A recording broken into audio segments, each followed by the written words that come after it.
Nag-vibrate ang cellphone sa bulsa ng kanyang uniforme. Ang mahinang ugong ay tila isang sigaw sa katahimikan ng pasilyo ng VIP wing ng Our Lady of Mercy Medical Center.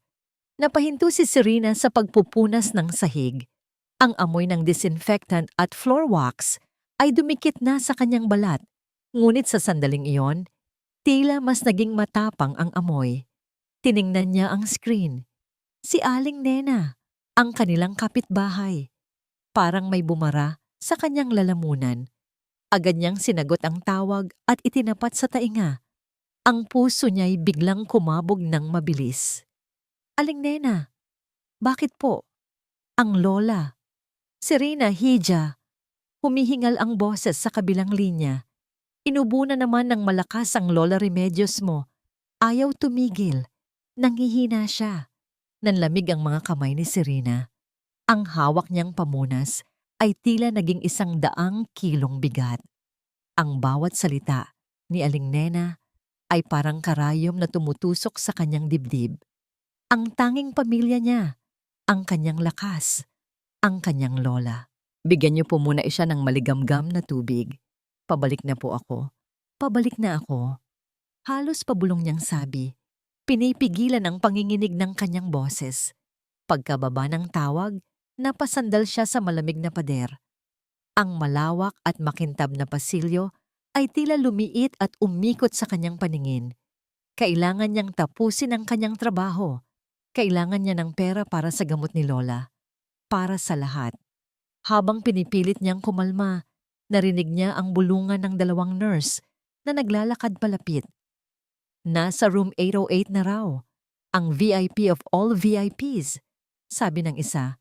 Si Don Mateo de la Vega, ang may-ari ng De La Vega Corporation. Totoo? Anong nangyari sa kanya? Walang makapagsabi. Bigla na lang daw bumagsak. Misteryosong koma. Kahit ang mga pinakamagagaling na doktor, walang mahanap na dahilan. Hindi pinansin ni Serena ang kanilang usapan. Para sa kanya, ang lahat ng pasyente sa loob ng mga silid na yon ay pare-pareho lang. Mga taong may karamdaman, mayaman man o mahirap, ang tanging mahalaga sa kanya ay ang matapos ang kanyang shift at makauwi sa kanyang lola. Ngunit tila may ibang plano ang tadhana. Ilang sandali pa, tinawag siya ng kanilang supervisor. Serena, bilisan mo dyan. Ikaw ang maglilinis ng room 808. Siguraduhin mong walang alikabok, walang kahit anong dumi. Don Mateo de la Vega ang pasyente dyan. Tumango lang si Serena at kinuha ang kanyang mga gamit. Room 808. Ang silid ng misteryosong pasyente. Dahan-dahan niyang itinulak ang mabigat na pinto. Bumungad sa kanya ang isang silid na mas mukha pang hotel suite kaysa sa isang kwarto sa ospital. Malawak, malamig dahil sa aircon, at napapalibutan ng mga makabagong aparatong medikal na patuloy na umuugong. At sa gitna ng lahat ng iyon, nakahiga sa kama ang isang lalaki. Maputi na ang buhok sa kanyang sentido. May mga linya na sa mukha na nagpapakita ng kanyang edad. Ngunit bakas pa rin ang dating kakisigan at kapangyarihan. Nakakabit sa kanya ang maraming tubo at wire. Payapa siyang natutulog o yun ang akala ng lahat. Nagsimulang maglinis si Serena. Bawat galaw niya ay maingat. Bawat kilos ay tahimik. Ngunit hindi niya maiwasang mapatingin sa lalaking nasa kama. May kung anong pamilyar sa mukha nito. Lumapit siya ng kaunti. Kunwari nagpupunas ng mesang malapit sa kama. At doon, sa ilalim ng malambing na ilaw ng lampara, nakumpirma niya ang kanyang hinala. Ang mga matang yon, kahit nakapikit ay kilala niya. Ang hugis ng mukha. Siya nga. Ang alaala ay bumalik sa kanya na parang isang alon. Isang gabing malakas ang ulan. Maraming taon na ang nakalipas.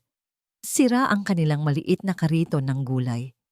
Umiiyak siya sa tabi ng daan habang nilalagnat ang kanyang lola. Walang tumitigil, walang tumutulong, hanggang sa isang itim at eleganteng kotse ang huminto. Bumukas ang bintana at isang lalaking nakasuot ng barong ang nagtanong kung anong problema. Iyon ang lalaking ito, si Don Mateo de la Vega. Hindi lang siya nagbigay ng pera. Isinakay niya sila, dinala sa pinakamalapit na ospital at sinagot ang lahat ng bayarin. Hindi niya kailanman malilimutan ang kabaitang iyon. Ang pag-asang ibinigay niya sa kanila noong mga panahong pakiramdam nila ay wala nang natitira. Isang butil ng luha ang pumatak mula sa mata ni Serena. Ang taong nagligtas sa kanila noon ay ngayon naman nangangailangan ng tulong. Biglang bumukas ang pinto at isang matikas na lalaki ang pumasok. Ang mamahaling leather shoes nito ay gumawa ng ingay sa sahig. Siya ay matangkad, may matangos na ilong at matalim na mga matang agad na sinuri si Serena mula ulo hanggang paa na may halong pag-aalipusta. "What are you doing?" tanong ng lalaki. Ang boses ay malamig at may awtoridad. "Naglilinis lang po, sir," sagot ni Serena. Agad na napayuko at umatras. "Then do your job and don't touch anything else," sabi nito. Ang tingin ay hindi pa rin nagbabago. Especially my father. Dumating din ang isang babaeng nakasuot ng uniforme ng head nurse. Maganda, mukhang matalino, at may daladalang aura ng kapangyarihan. Ito si Head Nurse Beatrice Imperial.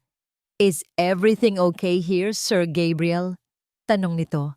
Ang ngiti ay propesyonal, ngunit hindi umabot sa kanyang mga mata.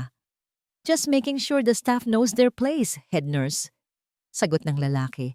Si Gabriel pala. Tumingin sa kanya si Head Nurse Beatrice, isang mabilis ngunit mapanuring tingin. "Siya si Serena, isa sa mga pinakamahuhusay naming janitorial staff. Huwag po kayong mag-alala, sir." Pakiramdam ni Serena ay isa siyang langgam na napapaligiran ng mga higante. Ang lamig na ipinapakita ng anak at ang tila plastic na kabaitan ng head nurse ay nagbigay sa kanya ng kakaibang kaba.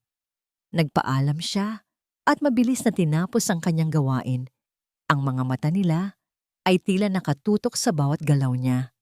Pag-uwi sa kanilang maliit na bahay, nadatnan niyang mahimbing na natutulog si Lola Remedios. Umupo siya sa tabi nito at hinaplos ang kulubot nitong kamay. Ang pag-aalala para sa kanyang lola at ang bigat ng mga pangyayari sa ospital ay dumagan sa kanyang puso. Binuksan niya ang isang maliit na baul na kahoy sa tabi ng kanilang altar. Sa loob nito ay isang maliit na bote ng langis na may halong iba't ibang dahon at ugat ng halaman. May nakasulat dito, "Langis ng pag-asa." Ito ang kanilang gamot na minanapa sa kanilang mga ninuno. Gamot para sa mga karamdamang hindi maipaliwanag ng siyensya. Gamot na pinapalakas ng pananampalataya. Tinitigan niya ang langis. Naisip niya si Don Mateo, ang anyan ng kanilang pamilya, na ngayon ay walang kalaban-laban sa kanyang kama. Naisip niya ang malamig na pakikitungo ng anak nito at ang mapanuring tingin ng head nurse. Alam niyang delikado. Alam niyang maaaring ikatanggal niya ito sa trabaho. Ngunit mas malakas ang tibok ng kanyang puso na nagsasabing kailangan niyang suklian ang kabutihang ipinakita sa kanila. Kailangan niyang subukan. Sa kalaliman ng gabi, bumalik si Serena sa ospital. Tahimik at madilim na ang mga pasilyo. Ang tanging naririnig niya ay ang sarili niyang paghinga at ang mabilis na kabog ng kanyang dibdib. Nakarating siya sa room 808. Maingat niyang pinihit ang seradura. Nakabukas. Pumasok siya sa loob. Ang mahinang tunog ng mga makina ang sumalubong sa kanya. Nilapitan niya ang kama ni Don Mateo. Sa katahimikan, mas nararamdaman niya ang lungkot at kawalan ng pag-asa sa silid. Inilabas niya mula sa kanyang bulsa ang maliit na bote ng langis ng pag-asa. Nanginginig ang kanyang mga kamay habang binubuksan niya ito. Amoy ng mga halamang gamot at pananampalataya ang kumalat sa hangin. Pumikit siya at nagdasal ng taimtim. "Panginoon, kayo na po ang bahala." Ipinahid niya ang kaunting langis sa kanyang daliri at dahan-dahang iniunat ang kanyang kamay patungo sa noo ni Don Mateo. Ngunit bago pa man dumampi ang kanyang daliri sa balat nito, biglang bumukas ang pinto. Natigilan si Serena. Ang kanyang kamay ay ilang pulgada na lang mula sa noo ni Don Mateo. Ang puso niya'y tila umakyat sa kanyang lalamunan nang marinig ang pagklik ng pinto at makita ang anino ng isang taong papalapit.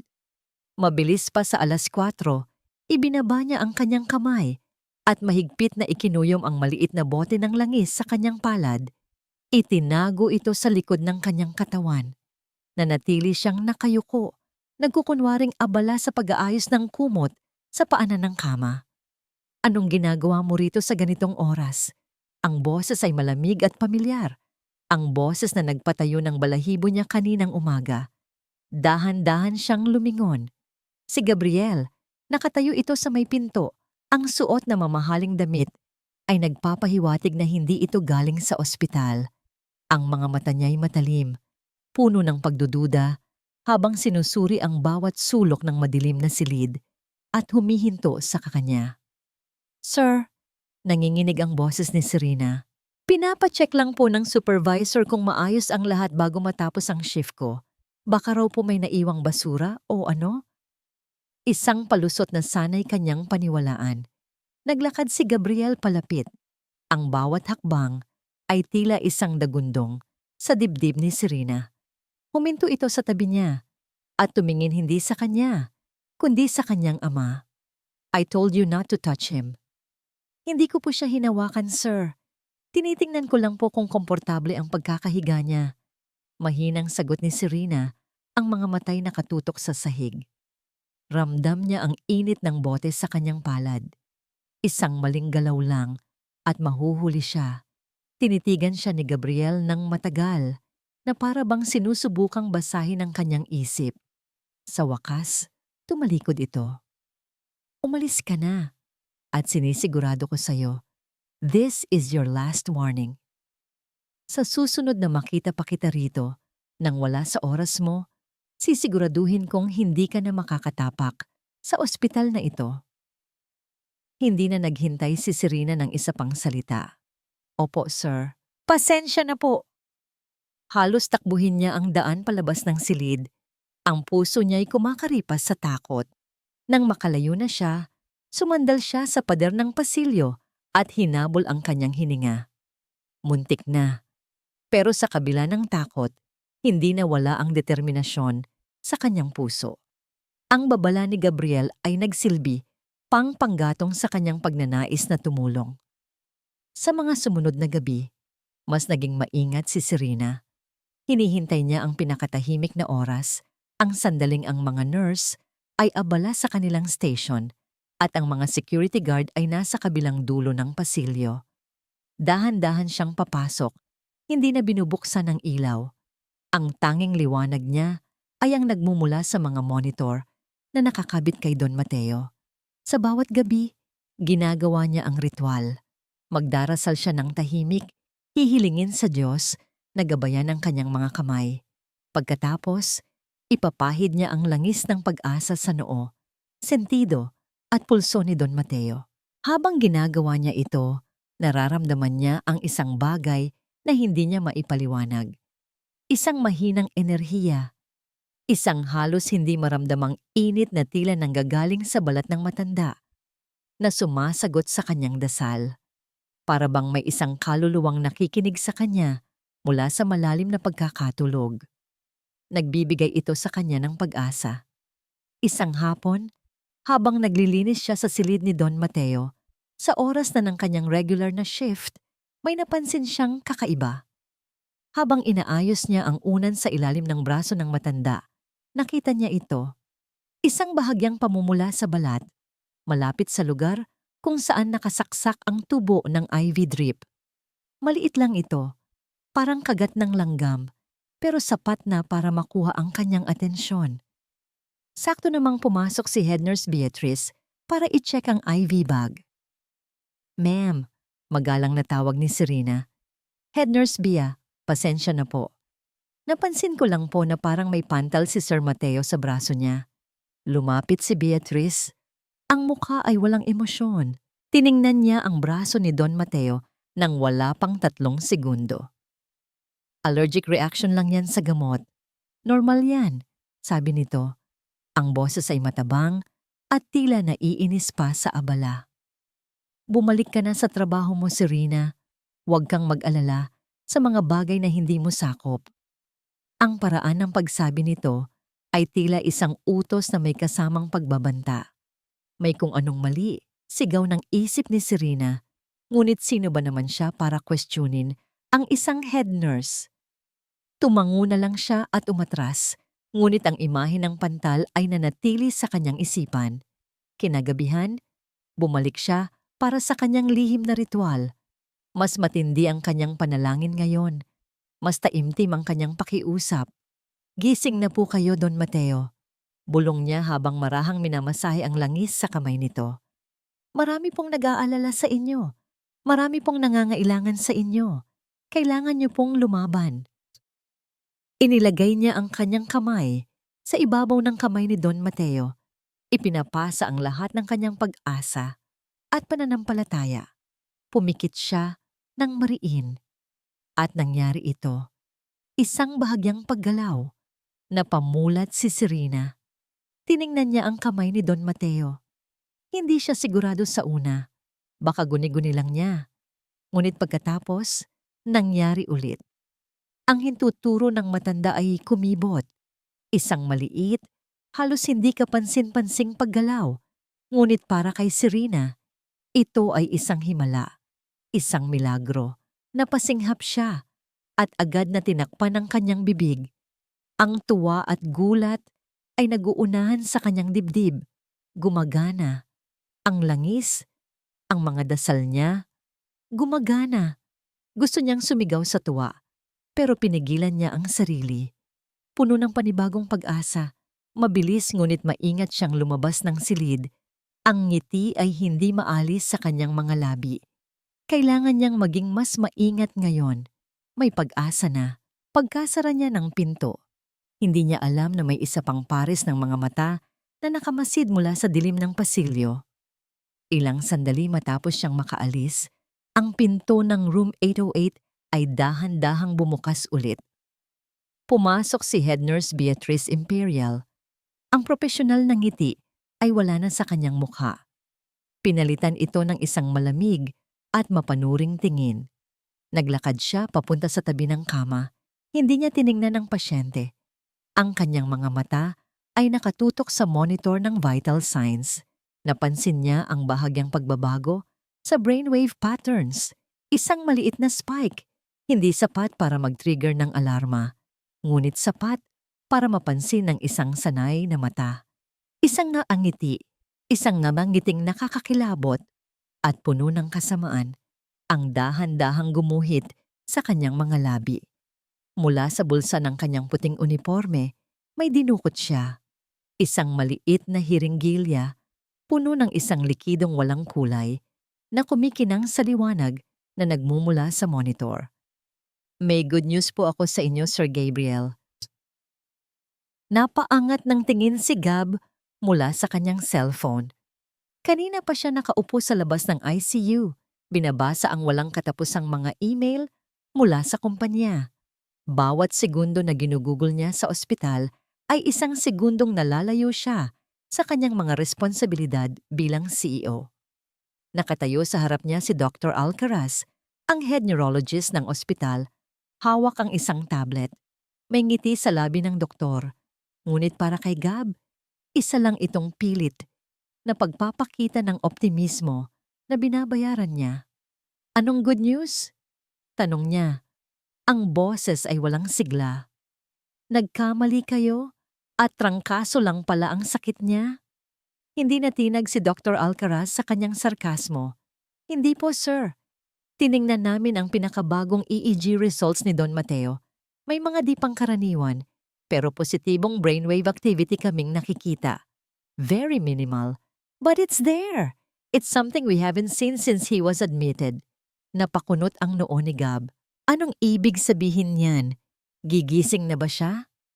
Hindi pa po natin masasabi. Ang koma niya ay nananatiling isang malaking misteryo sa medikal na aspeto. Pag-amin ng doktor. Ang sinasabi ko lang po ay may nangyayaring maganda sa loob ng utak niya. May nag-uumpisang kumonekta. It's a small sign of hope. Pag-asa. Isang salitang halos ayaw ng pakinggan ni Gab. Matapos umalis ng doktor, nanatili siyang nakatitig sa salamin ng ICU sa kanyang amang hindi pa rin gumagalaw. May nagbabago raw? Paano? Ang mga gamot, ang mga makina, o may iba pa? Bigla, pumasok sa isip niya ang imahe ng babaeng tagalinis. Si Serena, ang paraan ng pagkatitig nito sa kanyang ama, ang pagiging nasa kwarto nito sa alanganing oras. Isang ideya ang nabuo sa kanyang isipan, isang ideyang galing sa pagdududa. Tumayo siya at naglakad papunta sa security office ng ospital. Bilang isang De La Vega, isang salita niya lang ay sapat na para buksan ang lahat ng pinto para sa kanya. Gusto kong makita ang lahat ng CCTV footage ng VIP wing, Room 808, sa nakalipas na 3 araw. Utos niya sa security head. Ilang minuto lang, ipinapakita na sa isang malaking monitor ang mga recording. Pinalaktaw-laktaw niya ang mga oras, hinahanap ang pamilyar na uniforme, at nakita niya ito, gabi-gabi, sa parehong oras, kapag tahimik na ang lahat, pumapasok si Serena sa kwarto ng kanyang ama. Pinanood niya ng mabuti. Walang makitang kahina-hinala sa unang tingin. Nagpupunas, nag-aayos ng kumot, nagtatapon ng basura. Ngunit napansin niya ang isang bagay. Ang tagal nito sa loob. 10 minuto, 15 minuto. Masyadong matagal para sa simpleng paglilinis. At may mga pagkakataong humihinto ito sa tabi ng kama, nakatayo lang doon, na para bang may ginagawa o sinasabi siyang hindi mahagip ng anggulo ng kamera. Ano ang ginagawa niya? Nagnanakaw? Naghahanap ng impormasyon? O baka naman, "Sir, wala naman po kaming nakikitang masama." Sabi ng security head. Ako ang magsasabi kung may masama o wala. Malamig na tugon ni Gab. Keep this between us. Bumalik siya sa pasilyo, mas lalong naguguluhan. Walang ebidensya, pero malakas ang kutob niya. Ang kutob na nagsasabing konektado ang babaeng iyon sa sinasabi ni Dr. Alcaraz na small sign of hope. Pero paano? Napaupo siya at napahilamos sa kanyang mukha. Naalala niya ang isang pag-uusap nila ng kanyang ama. Noong nabubuhay pa ang kanyang ina. Bata pa siya noon. Huwag mong maliitin ang kabutihan ng mga ordinaryong tao, Gab, sabi ni Don Mateo habang nakatingin sila sa kanilang mga hardinero. Minsan, sila pa ang may pinakamalinis na puso. Ang kanilang mga simpleng panalangin ay mas malakas pa kaysa sa mga transaksyon na pinipirmahan natin sa opisina. Noon, hindi niya maintindihan ang sinasabi ng kanyang ama. Para sa kanya, ang kapangyarihan ay nasa pera at impluwensya. Ngunit ngayon, sa gitna ng kanyang kawalan ng magawa, ang mga salitang iyon ay bumabalik. Isang simpleng panalangin? Isang malinis na puso? Imposible. Pero paano kung hindi niya matanggap?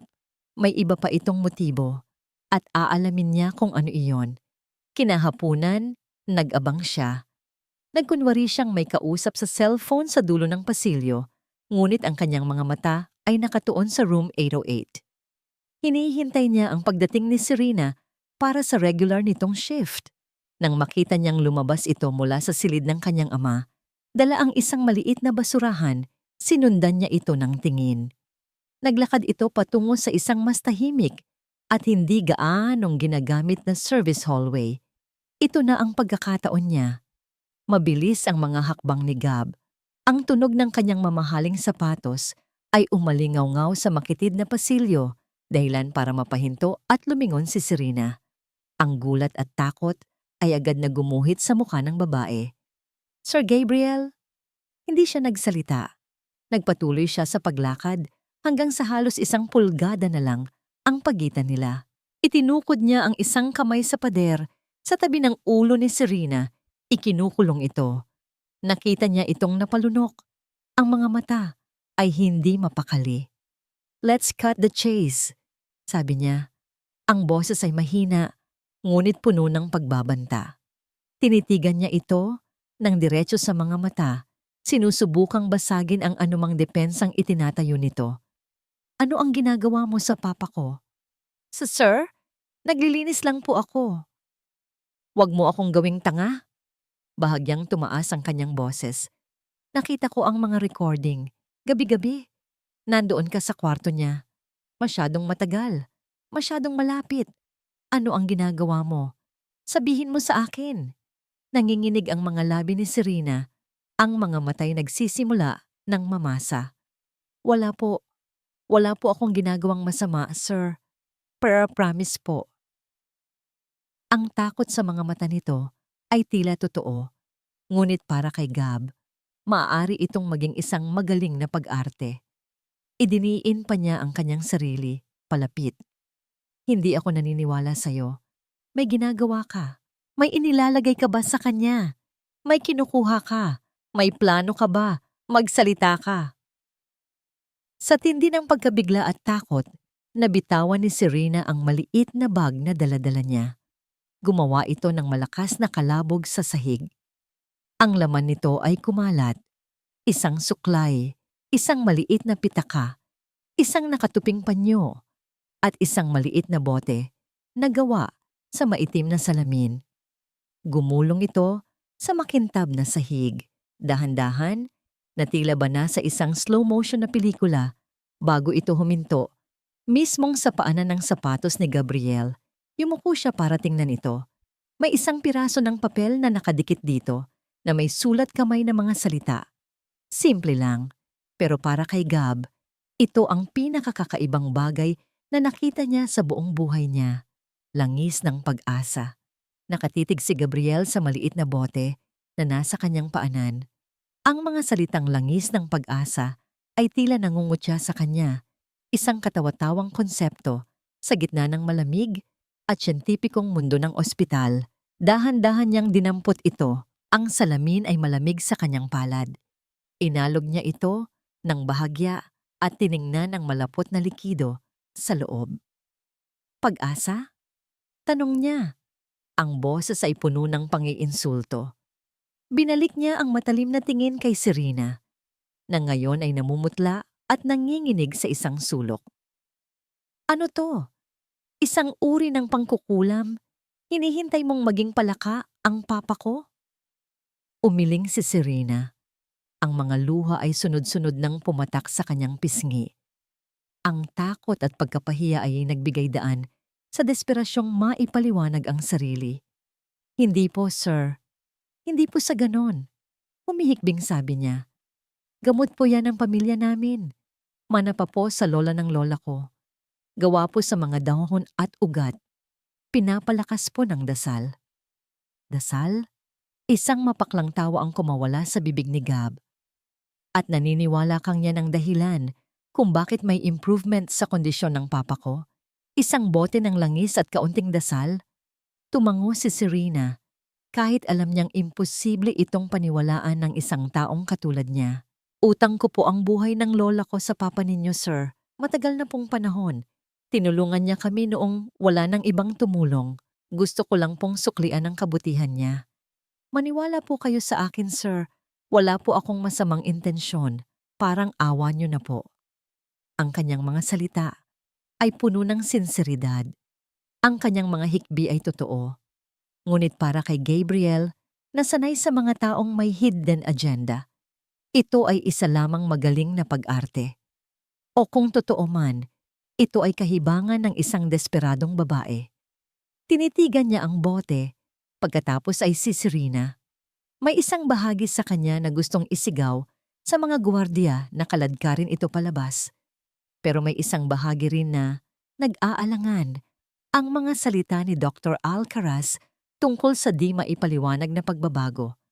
Isinara niya ang kanyang palad sa paligid ng bote. Leverage. Ito ang kailangan niya. Hindi kita ipapatanggal sa trabaho. Sabi niya sa wakas, ang boses ay mababa at pinal.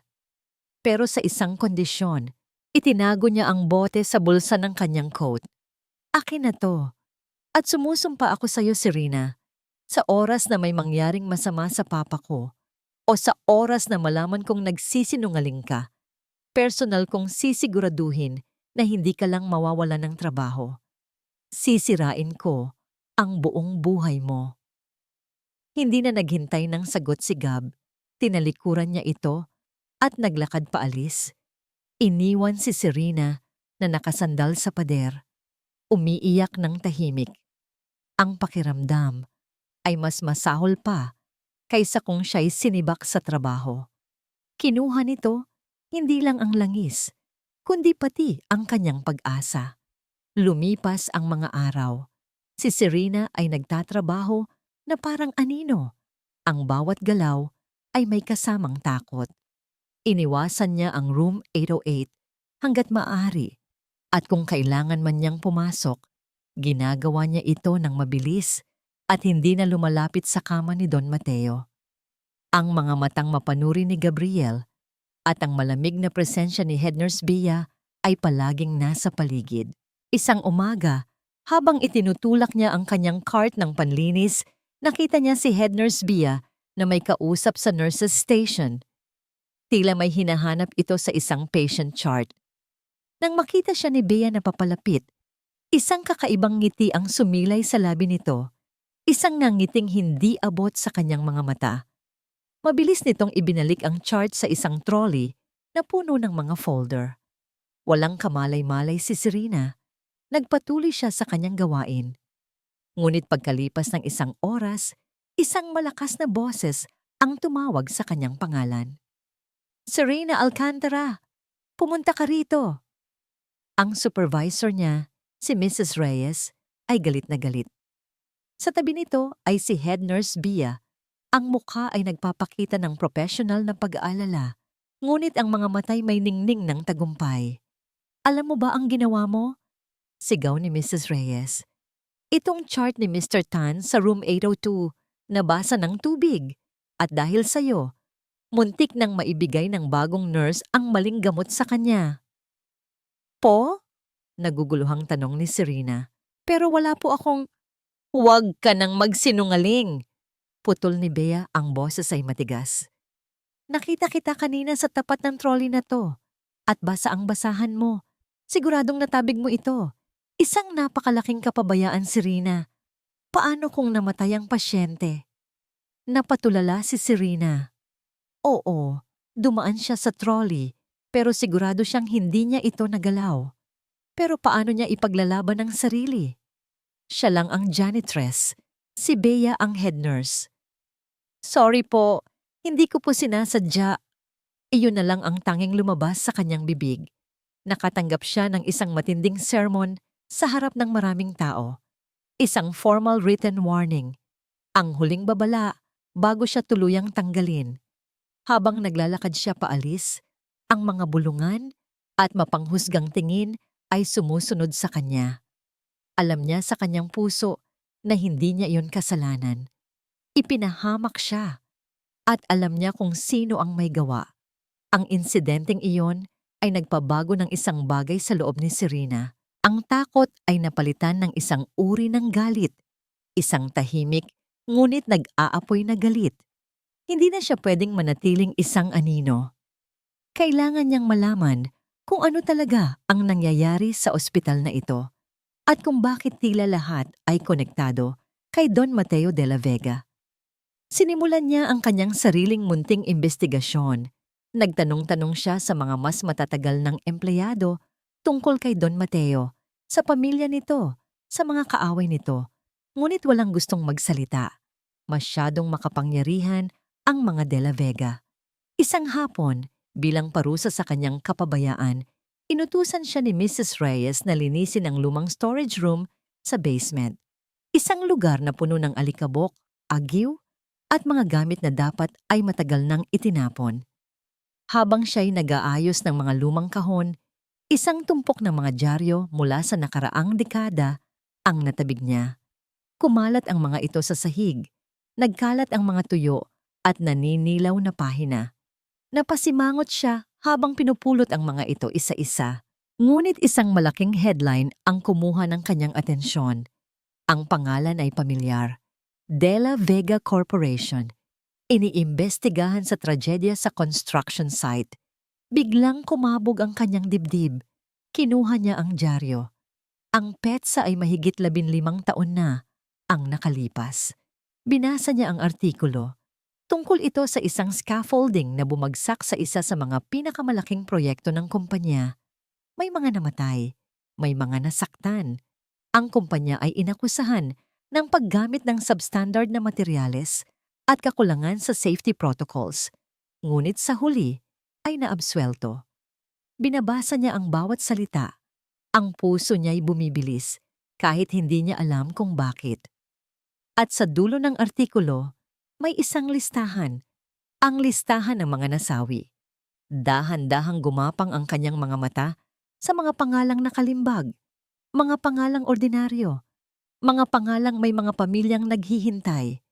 At pagkatapos, nakita niya ito. Ang pangatlong pangalan sa listahan, ang mundo ni Serena, ay tila huminto sa pag-ikot. Ang ingay ng ventilation sa basement ay nawala. Ang tanging naririnig niya ay ang malakas na dagundong ng dugo sa kanyang mga tainga. Ang mga letra ay lumabo sa harap ng kanyang mga mata dahil sa mga luhang biglang bumalong. Ang dyaryo ay nanginig sa kanyang mga kamay. Renato Alcantara, ang pangalan ng kanyang ama. Nakatayo si Gabriel sa harap ng floor-to-ceiling window ng kanyang opisina sa ospital. Isang pribadong silid na ipinagawa ng kanyang ama para sa mga ganitong pagkakataon. Sa ibabaw ng kanyang mesa, sa tabi ng mga dokumento ng kumpanya na nagkakahalaga ng milyon-milyon, nakapatong ang maliit at maitim na bote. Langis ng pag-asa. Ilang araw na niya itong tinititigan, pinag-aaralan, na para bang isa itong komplikadong kontrata. Isang bagay na hindi niya maintindihan at dahil doon, kinaiinisan niya. Ngunit hindi niya ito maitapon. Hindi pagkatapos ng ulat ni Dr. Alcaraz. Hindi pagkatapos niyang makita ang desperadong sinseridad sa mga mata ni Serena. Isang sinseridad na, aminin man niya o hindi, ay bahagyang yumanig sa pader ng pagdududa na itinayo niya sa paligid ng kanyang sarili. Kinuha niya ang kanyang cellphone. Oras na para tapusin ang panghuhula. Kailangan niya ng katotohanan. Kailangan niya ng datos. "It's me," sabi niya sa kanyang private investigator sa kabilang linya. "I need you to find everything you can about a woman named Serena Alcantara. Janitorial staff dito sa Our Lady of Mercy. I want to know everything. Her family, her history, her background, everything." Habang hinihintay ang resulta, mas naging mapagmatsyag si Gab. Bawat kilos ni Serena, bawat sulyap, ay tila may kahulugan. Ang pagiging maingat nito sa paligid niya ay hindi na niya nakikita bilang takot, kundi bilang pag-iingat ng isang taong may itinatago. Kinabukasan, tumunog ang kanyang telepono. Ang report ay dumating sa kanyang email. Binuksan niya ang file, mga litrato, personal na impormasyon, address, at sa dulo, isang seksyon na may titulong Family History. At doon, nabasa niya ang mga salitang nagpatigil sa kanyang paghinga. Renato Alcantara, ama, pumanaw. Biktima ng pagguho ng scaffolding sa De La Vega Prime Towers construction site. Ang byuda, si Lily Alcantara, ay tumanggap ng maliit na financial settlement mula sa kumpanya bago ito pumanaw, makalipas ang 1 taon dahil sa sakit sa puso. Isang malamig na pakiramdam ang gumapang sa kanyang likod. Napasandal siya sa kanyang upuan. Kaya pala, hindi ito tungkol sa utang na loob. Hindi ito tungkol sa himala. Ito ay tungkol sa paghihiganti. Ang lahat ay biglang nagkaroon ng perpektong, nakakakilabot na saysay. Ang paglapit niya sa kanyang ama, ang pagpupumilit niyang tumulong, isang perpektong plano, ang magpanggap na tagapagligtas habang naghihintay ng tamang pagkakataon para maningil. Isang malalim na bigat ang dumagan sa kanyang dibdib, isang halo ng pagkakasala para sa nakaraan ng kanyang pamilya, at isang nag-aalab na galit para sa kasalukuyang panlilinlang na inaakala niyang ginagawa ni Serena. Lumabas siya ng opisina para magpahangin. Ang isip niya'y gulong-gulo. Paano niya haharapin ito? Kung sasabihin niya sa lahat, magiging isang malaking iskandalo ito na sisira sa pangalan ng De La Vega. Kung hahayaan niya, sino ang nakakaalam kung ano ang kaya nitong gawin? Sir Gabriel, okay lang po ba kayo? Napalingon siya. Si Head Nurse Beatrice papalapit sa kanya. Ang mukha ay puno ng profesional na pag-aalala. I'm fine, matabang niyang sagot. Pasensya na po kung nakikialam ako, sabi ni Bea. Ang boses ay nag-aalangan. Pero napansin ko lang po, nitong mga nakaraang araw tila lagi ninyong binabantayan si Serena. May problema po ba? Tinitigan siya ni Gab. Hindi niya alam kung sino ang mapagkakatiwalaan, ngunit ang head nurse ay tila isang alyado. May mga hinala lang ako. Isang munting pagbabago ang nangyari sa ekspresyon ni Bea. Isang bagay na tila pag-unawa. Lumapit ito ng kaunti. Sir, ayoko po sanang magsalita. Pero marahil po ay may basehan ang mga hinala ninyo. Napakunot ang noo ni Gab. What do you mean? Noong isang araw po kasi, nakita ko siyang palihim na sumisilip sa lumang records room sa basement kung saan nakatago ang ilang mga lumang dokumento ng ospital at ng mga benefactor nito, tulad ng De La Vega Corp. Noong tinanong ko kung anong ginagawa niya roon, sabi niya'y naglilinis lang. Pero sir, malinis na po ang kwartong iyon. Ang mga salita ni Bea ay parang gasolinang ibinuhos sa nag-aapoy na pagdududa ni Gab. Ito na, ang kumpirmasyon. Naghahanap ito ng ebidensya. Naghahanap ng paraan para makapang-blackmail. Thank you for telling me, head nurse, sabi ni Gab. Ang boses ay naging yelo. Bumalik siya sa silid ng kanyang ama. Ang puso'y puno ng galit at pagkabigo. Tiningnan niya ang payapang mukha ni Don Mateo. Ang taong nagtayo ng isang imperyo, ngayon ay walang kalaban-laban sa isang babaeng puno ng sama ng loob. I'm sorry pa, bulong niya. I let my guard down, pero hindi na mauulit. Habang nakatayo roon, biglang isang sunod-sunod at nakakabinging tunog ang pumuno sa silid. Bip, bip, beep, ip. Ang flatline, ang monitor ng puso ay nagpapakita ng isang tuwid. Walang buhay na linya. Ang iba pang mga makina ay nagsimulang mag-ingay. Mga pulang ilaw ay kumukurap na parang mga babala ng katapusan. Code Blue, Room 808, Code Blue. Sigaw ng isang nurse mula sa labas. Bumukas ang pinto at nagtakbuhan ang mga doktor at nurse papasok. Ang tahimik na silid ay naging isang eksena ng kontroladong kaguluhan. Get the crash cart. Charging to 200. Clear. Natulala si Gab sa isang sulok. Ang kanyang mga paa ay tila nakapako sa sahig. Ang kanyang paningin ay nakatuon lamang sa dibdib ng kanyang ama na marahas na umaangat sa bawat pagkuryente. Ang tunog ng flatline ay umuulit-ulit sa kanyang isipan. Hindi ngayon. Hindi sa ganitong paraan. Sa gitna ng kaguluhan, isang tao ang pumasok sa silid. Dala-dala nito ang isang timba at isang pamunas. Routine. Oras ng paglilinis. Nang makita ni Gab kung sino yon, isang pulang galit ang bumulag sa kanyang isipan. Si Serena. Nakatayo ito roon, ang mga matay ng lalaki, sa takot at gulat, nakatingin sa nangyayari. Ngunit sa isipan ni Gab, hindi iyon gulat. Iyon ay kasiyahan. Ang tingin ng isang taong nagtagumpay sa kanyang masamang balak. Ang lahat ng kanyang takot, ang kanyang guilt, ang kanyang galit ay kailangan ng isang mapagbubuntunan. At sa sandaling iyon, ang taong iyon ay si Serena. Lumapit siya rito na parang isang hayop na handang manakmal.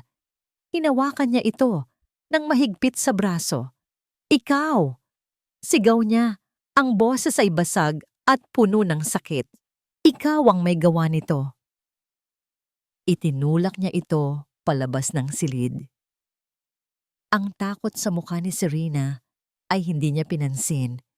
Ang pagiling nito, ang mga luhang nagsisimulang mamuo sa mga mata nito, ay wala ng halaga sa kanya. "Lumabas ka!" Sigaw niyang muli. Ang boses ay umalingaw-ngaw sa buong pasilyo, kasabay ng walang tigil na tunog ng alarma mula sa loob ng silid. "Huwag na huwag ka nang magpapakita sa akin. Lumabas ka!" Ang mga salita ni Gabriel ay parang sampal na dumapo sa pisngi ni Serena. Malakas, masakit, at nakakabingi. Ang mahigpit na pagkakahawak niya sa kanyang braso ay nag-iwan ng marka, ngunit mas malalim ang sugat na iniwan ng kanyang mga akusasyon sa kanyang puso. Dalawang security guard ang agad na lumapit. Walang tanong-tanong, walang paliwanag.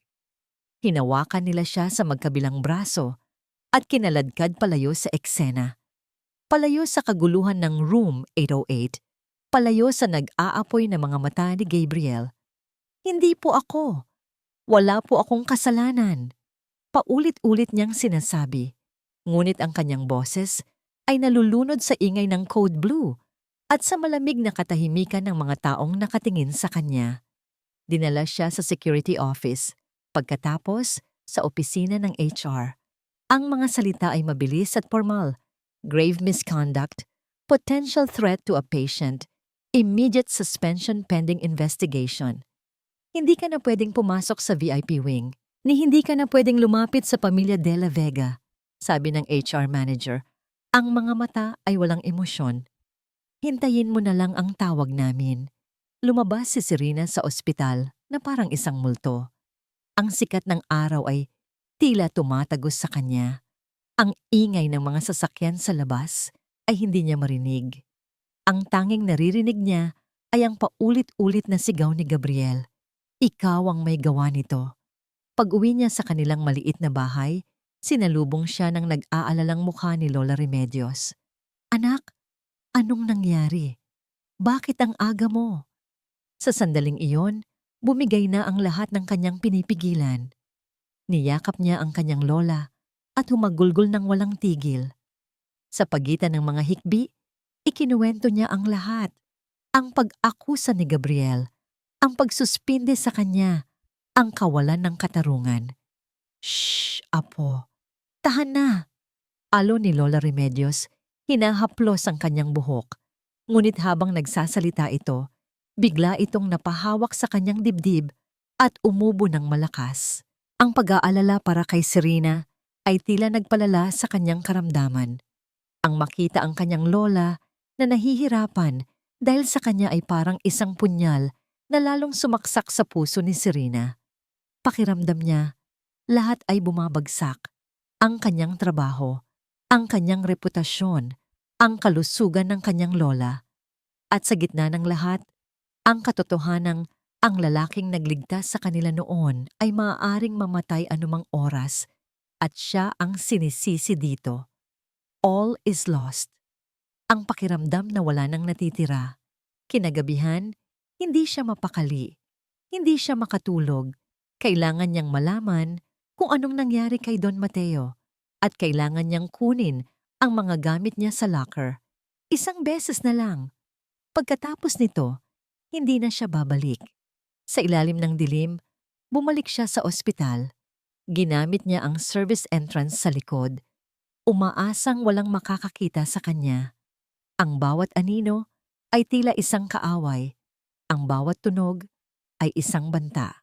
Nang makuha na niya ang kanyang mga gamit, dumaan siya sa isang pasilyo na malapit sa mga opisina ng mga head nurse. Tahimik at madilim. Ngunit habang papalapit siya sa opisina ni Head Nurse Beatrice, may narinig siyang boses mula sa siwang ng pinto. Huminto si Serena. Itinago niya ang sarili sa isang malaking halamang nakadekorasyon sa pasilyo. Ang boses ay kay Bea, ngunit ang tono nito ay Eve. Hindi profesional, hindi kalmado, may halong tagumpay at kasamaan. May kausap ito sa cellphone. "Oo, malapit na," sabi ni Bea sa mahinang boses, ngunit sapat na para marinig ni Serena. Isang malakas na dosis iyon kanina. Halos hindi na naagapan ng mga doktor. Sa susunod, tatapusin ko na. Nanlamig ang buong katawan ni Serena. Sino ang tinutukoy niya? Si Don Mateo? Nagpatuloy si Bea. Huwag kang mag-alala. Ang atensyon ng lahat ay nasa pipitsuging janitress na yon. Si Gabriel mismo ang nagtulak sa kanya palabas. Perfect timing. Isang salita ko lang. At paniwalang paniwala siya na may kinalaman ng babae sa lahat. Isang tawa ang kumawala sa bibig ni Bea. Isang tawang nakakakilabot. Malapit na nating makuha ang hustisya, Itay. Ang De La Vega na yan. Magbabayad din siya sa wakas. Magiging alaala na lang siya tulad ng ginawa niya sa pamilya natin. Pamilya natin. Magbabayad din siya. Ang mga piraso ng palaisipan ay biglang nabuo sa isipan ni Serena. Ang mga pantal sa braso ni Don Mateo. Ang paggaling nito noong ginagamot niya at ang biglang paglala. Ang pagkapahamak niya sa chart. Ang lahat ay konektado. Ang lahat ay plinano. Hindi aksidente ang nangyayari kay Don Mateo. Siya ay nilalason at si Head Nurse Beatrice ang may gawa. Ang pagkatuklas ay parang isang pagsabog sa loob niya. Nakakagulat, nakakatakot, at nagbibigay linaw sa lahat. Napaatras si Serena, ang kanyang likod ay tumama sa pader. Sa sobrang gulat, hindi niya namalayan ang isang maliit na metal na kahon ng first aid kit na nakasabit sa dingding. Nahagip ito ng kanyang siko. Bumagsak ito sa sahig. Klang! Ang tunog ay umalingaw-ngaw sa tahimik na pasilyo na parang isang putok ng baril. Sa loob ng opisina, biglang natigil ang pagsasalita ni Bea. Narinig ni Serena ang tunog ng paggalaw, ang pagtayo mula sa isang upuan, ang mga yabag na papalapit sa pinto. Nanlaki ang mga mata ni Serena sa takot. Mahuhuli siya. Alam ni Bea na may nakarinig. Bago pa man niya maihakbang ang kanyang mga paa para tumakbo, ang pinto ng opisina ni Bea ay marahas na bumukas at ang kanilang mga mata ay nagtagpo. Ang gulat sa mukha ni Serena at ang nakamamatay na galit sa mga mata ni Head Nurse Beatrice Imperial. Isang segundo. Iyon lang ang itinagal ng pagtititigan nila ni Head Nurse Beatrice. Isang segundong puno ng pagkabigla na mabilis na napalitan ng dalisay na takot sa panig ni Serena at ng isang nakakakilabot na determinasyon sa panig ni Bea. Walang sigawan, walang salitaan. Ang katahimikan ay mas nakakatakot. Ang unang kumilos ay si Serena. Tinalikuran niya ang lahat ng luhika at tumakbo. Ang tanging utos ng kanyang isipan ay takbo. Narinig niya ang mabilis na mga yabag ni Bea sa likuran niya. Sumusunod, humahabol. Ang ospital na dati niyang lugar ng trabaho ay biglang naging isang labirinto ng kamatayan. Bawat pasilyo ay tila humahaba. Bawat sulok ay isang posibleng bitag. Lumiko siya sa isang madilim na koridor, ang service hallway na bihirang daanan. Ang ilaw dito ay kumukuti-kutitap. Ang kanyang paghinga ay malakas at pagod. Sumasabay sa mabilis na tibok ng kanyang puso na dumadagundong sa kanyang tainga. Serena! Ang sigaw ni Bea ay umalingaw-ngaw sa likuran niya. Malapit na. Mas binilisan pa ni Serena ang kanyang takbo. Ang kanyang mga paa ay halos hindi na sumasayad sa sahig. Sa dulo ng pasilyo, nakita niya ang isang pinto na bahagyang nakabukas, isang supply closet. Walang pag-aalinlangan. Pumasok siya sa loob at isinara ang pinto nang walang ingay. Nagkulong siya sa dilim. Ang amoy ng bleach at mga lumang mop ay dumikit sa hangin. Itinikom niya ang kanyang bibig gamit ang dalawang kamay para pigilan ang anumang tunog ng kanyang paghinga. Narinig niya ang mga yabag ni Bea na dumaan sa tapat ng closet. Huminto. Naghintay. Pakiramdam ni Serena ay 1,000 taon ang lumipas sa loob ng ilang segundong yon. Ang bawat ugat sa kanyang katawan ay nanigas sa takot. Pagkatapos, narinig niyang muli ang mga yabag, papalayo na. Nakahinga siya ng maluwag, ngunit ang takot ay nanatili, nakakapit sa kanya na parang isang malamig na kamay. Hindi na siya ligtas dito. Hindi na siya ligtas saan man sa loob ng ospital na ito. Kailangan niyang umalis. Ngayon na. Pero saan siya pupunta? Ang unang pumasok sa isip niya ay ang kanilang bahay, ang yakap ni Lola Remedios. Ngunit mabilis din niyang iwinaksi ang ideya. Kilala siya ni Bea. Alam nito kung saan siya nakatira. Ang umuwi ay katumbas ng pagdadala ng panganib sa nag-iisang taong pinakamamahal niya sa mundo. Hindi niya iyon kayang gawin. Nanginginig niyang kinuha ang kanyang cellphone mula sa bulsa. Kailangan niya ng tulong. Pero sino? Ang mga supervisor niya? Hindi. Ang pulis? Anong sasabihin niya? Anong ebidensya niya? Isang pag-uusap na narinig niya sa likod ng pinto? Tatawanan lang siya. Pagkatapos, isang pangalan ang pumasok sa kanyang isip. Isang mukhang mabait at palaging bumabati sa kanya tuwing umaga. Si Mang Tonyo, ang pinakamatandang security guard sa ospital. Nanginginig ang kanyang mga daliri habang hinahanap niya ang numero nito sa kanyang phone book. Isang numerong ibinigay sa kanya noon nang minsan siyang natulungan nito nang masiraan siya ng sapatos. Nagring ito ng 2 beses bago may sumagot. Hello? Ang medyo paos na boses ni Mang Tonyo. Mang Tonyo? Si Serena po ito. Pabulong niyang sabi. Halos hindi na makahinga. Serena, Hija, bakit ka bumubulong? Nasaan ka? Akala ko'y suspendido ka. Mang Tonyo, tulungan niyo po ako. Sabi niya, hindi na napigilan ang panginginig ng kanyang boses. May nangyari po. Kailangan ko pong makaalis dito sa ospital nang walang nakakakita sa akin. Pakiusap po. Narinig niya ang pag-aalala sa boses ng matanda. Ano bang nangyari, Hija? Nasa panganib ka ba? Hindi ko po pwedeng sabihin sa telepono. Basta po, parang awa niyo na.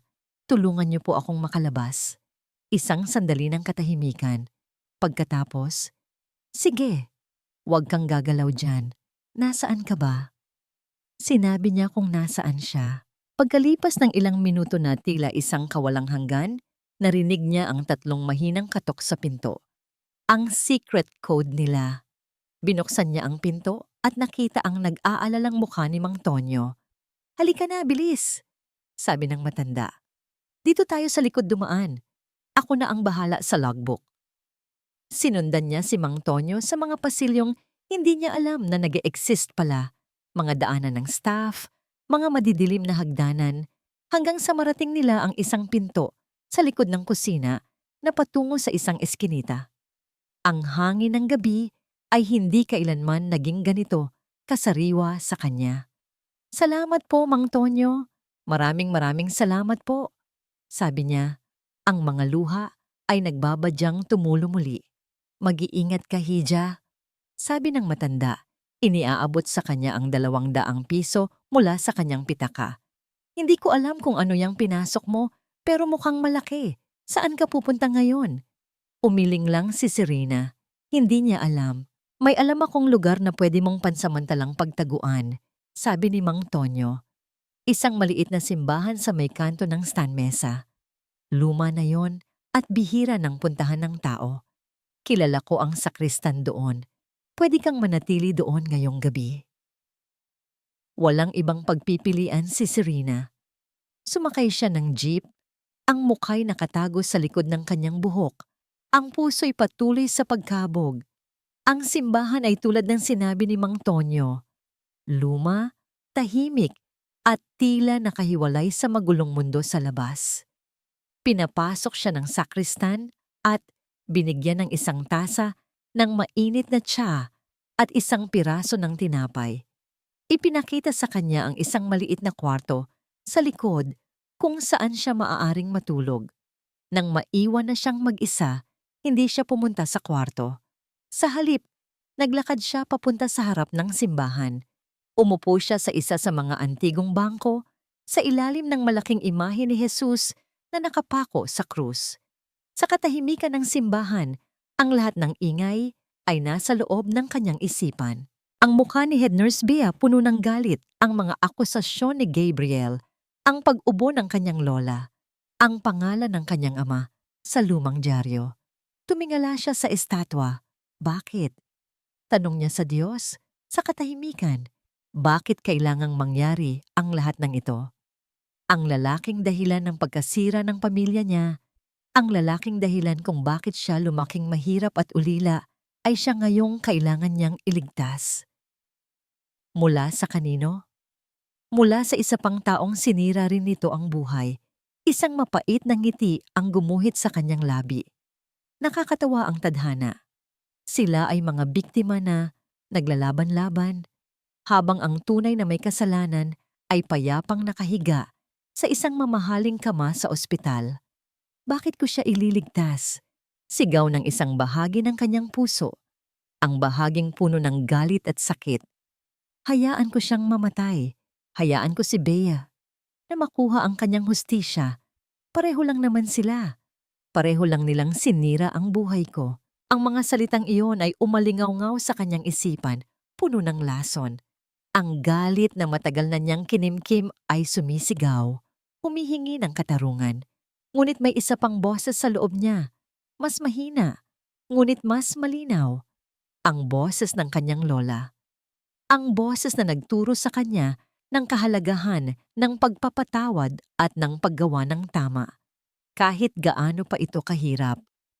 Hindi ka mamamatay tao, Serena. Bulong ng boses. Hindi ka katulad nila. Ang dalawang panig ay naglalaban sa loob niya. Isang digmaang sumisira sa kanyang kaluluwa.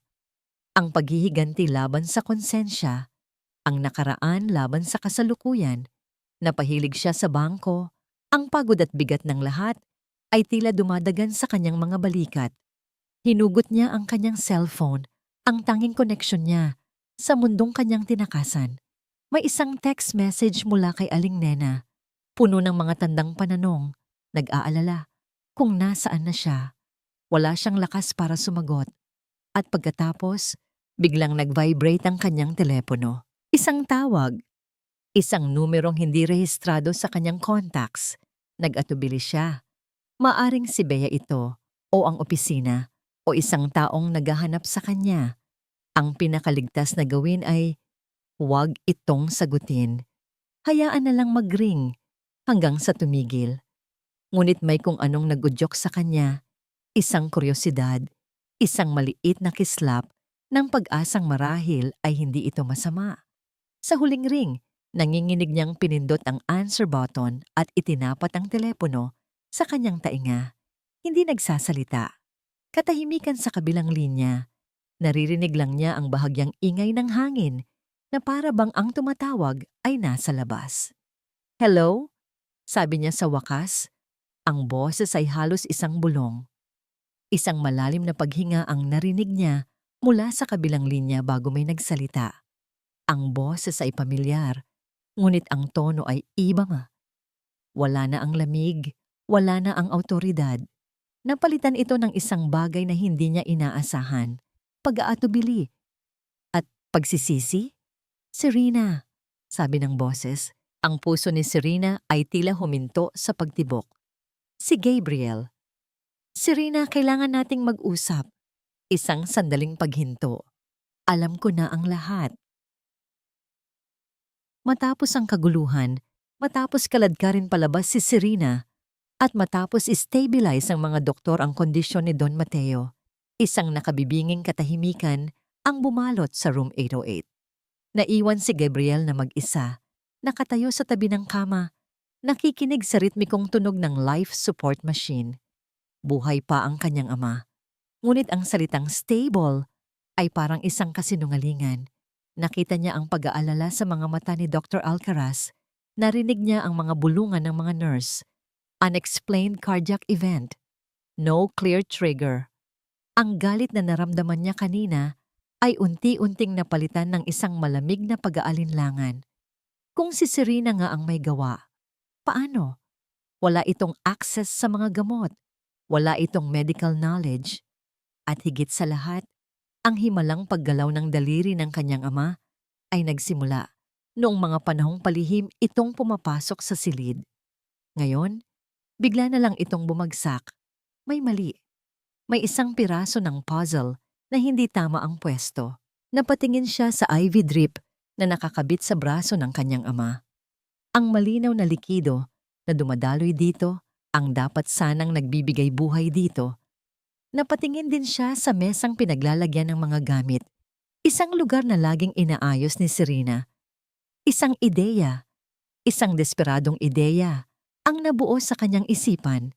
Hindi niya pwedeng pagkatiwalaan ang sinuman sa ospital na ito. Kung may nangyayaring masama, maaaring kasabwat ang lahat. Kailangan niya ng mga matang mula sa laba. Nagkunwari siyang may kukunin sa kanyang kotse. Sa halip, dumiretso siya sa isang supply room na alam niyang laging nakabukas. Kumuha siya ng isang maliit at bagong hiringgilya at itinago ito sa kanyang bulsa. Pagbalik sa silid, sinigurado niyang walang nakatingin.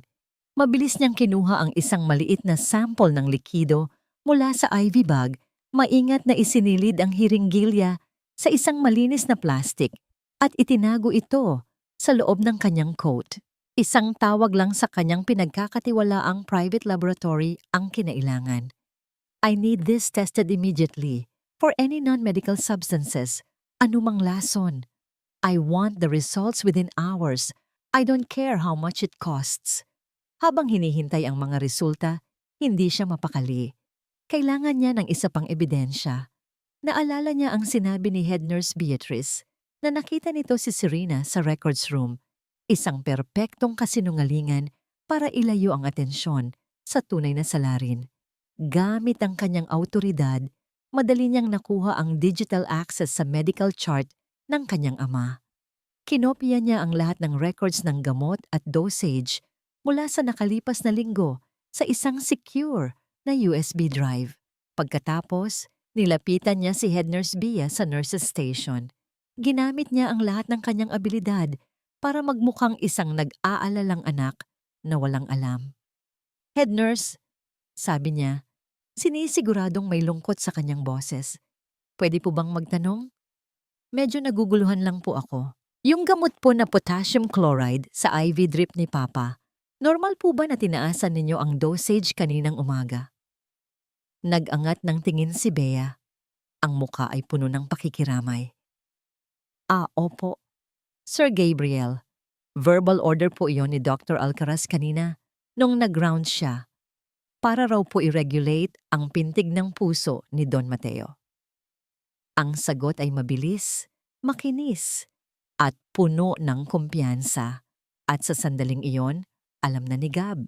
Dahil sa chart na hawak niya sa USB drive, malinaw na nakasulat, no changes in potassium dosage. Maintain current levels. Ang head nurse ay nagsisinungaling. Kasabay ng kanyang pagkatuklas, nag-vibrate ang kanyang cellphone. Isang email mula sa laboratory. Ang subject, urgent. Nanginginig niyang binuksan ito. Ang mga salita ay teknikal, ngunit ang konklusyon ay malinaw na parang kristal. Sample contains trace amounts of a non-medical cardiotoxic agent consistent with derivatives of oleander plant extract.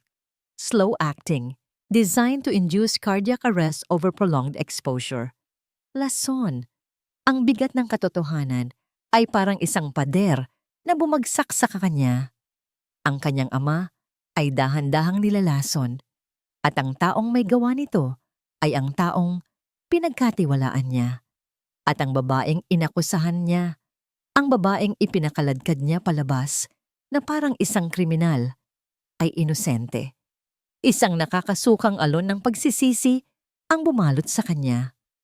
Ang imahe ni Serena, ang takot at sakit sa mga mata nito, habang isinisigaw niya ang mga akusasyon, ay paulit-ulit na naglalaro sa kanyang isipan. Hindi lang siya nagkamali. Naging malupit siya. Naging instrumento siya para magtagumpay ang isang masamang plano. Kailangan niyang mahanap si Serena. Kailangan niyang humingi ng tawad. Kailangan niya ang tulong nito. Agad siyang nag-drive papunta sa address na nasa report ng investigador. Ang kanyang mamahaling European car ay tila isang alien sa makikitid na eskinita ng tondo. Ang tanawin ng kahirapan ng mga batang naglalaro sa tabi ng kanal ng mga bahay na dikit-dikit ay lalong nagpabigat sa kanyang konsensya. Dito nakatira ang babaeng inakusahan niyang naghahangad ng pera, sa isang lugar kung saan ang bawat araw ay isang pakikipaglaban para mabuhay. Nakita niya si Aling Nena na nagwawalis sa harap ng isang maliit na bahay. Lumapit siya. "Excuse me po, hinahanap ko po si Serena Alcantara." Tiningnan siya ni Aling Nena mula ulo hanggang paa. "Sino ka ba, iho? Kanina pa hindi umuuwi yon. Tumawag sa akin umiiyak. Tinanggal daw sa trabaho. Kawawa naman yung bata. Napakabait pa naman. Buong buhay niya, ang lola lang niya ang iniintindi niyan." Bawat salita ng matanda ay karagdagang saksak sa puso ni Gab. "Kailangan ko po siyang makausap. Importante po." Wala siyang cellphone, iho, at hindi ko alam kung saan yun nagpunta. Bigla itong may naalala. Pero subukan mong tanungin yung matandang gwardiya sa ospital, si Mang Tonyo. Matalik na kaibigan yon ni Serena. Hindi na nagsayang ng oras si Gab. Bumalik siya sa ospital na parang isang bagyo. Hinanap niya si Mang Tonyo sa pwesto nito malapit sa emergency exit. Kailangan niyang lunukin ang kanyang pride. "Mang Tonyo," sabi niya, sinubukang alisin ang autoridad sa kanyang boses. "Ako po si Gabriel de la Vega. Nagkamali po ako. Kailangan ko pong mahanap si Serena. Nasa panganib po siya. At ang papa ko. Pakiusap, kung alam niyo kung nasaan siya, ibigay niyo po sa akin ang numero niya." Nakita ni Mang Tonyo ang desperasyon at sinseridad sa mga mata ni Gab. Matapos ang ilang sandali ng pag-aalinlangan, isinulat ng matanda ang numero sa isang piraso ng papel. Habang naglalakad palayo si Gab, tinawagan niya agad ang numero.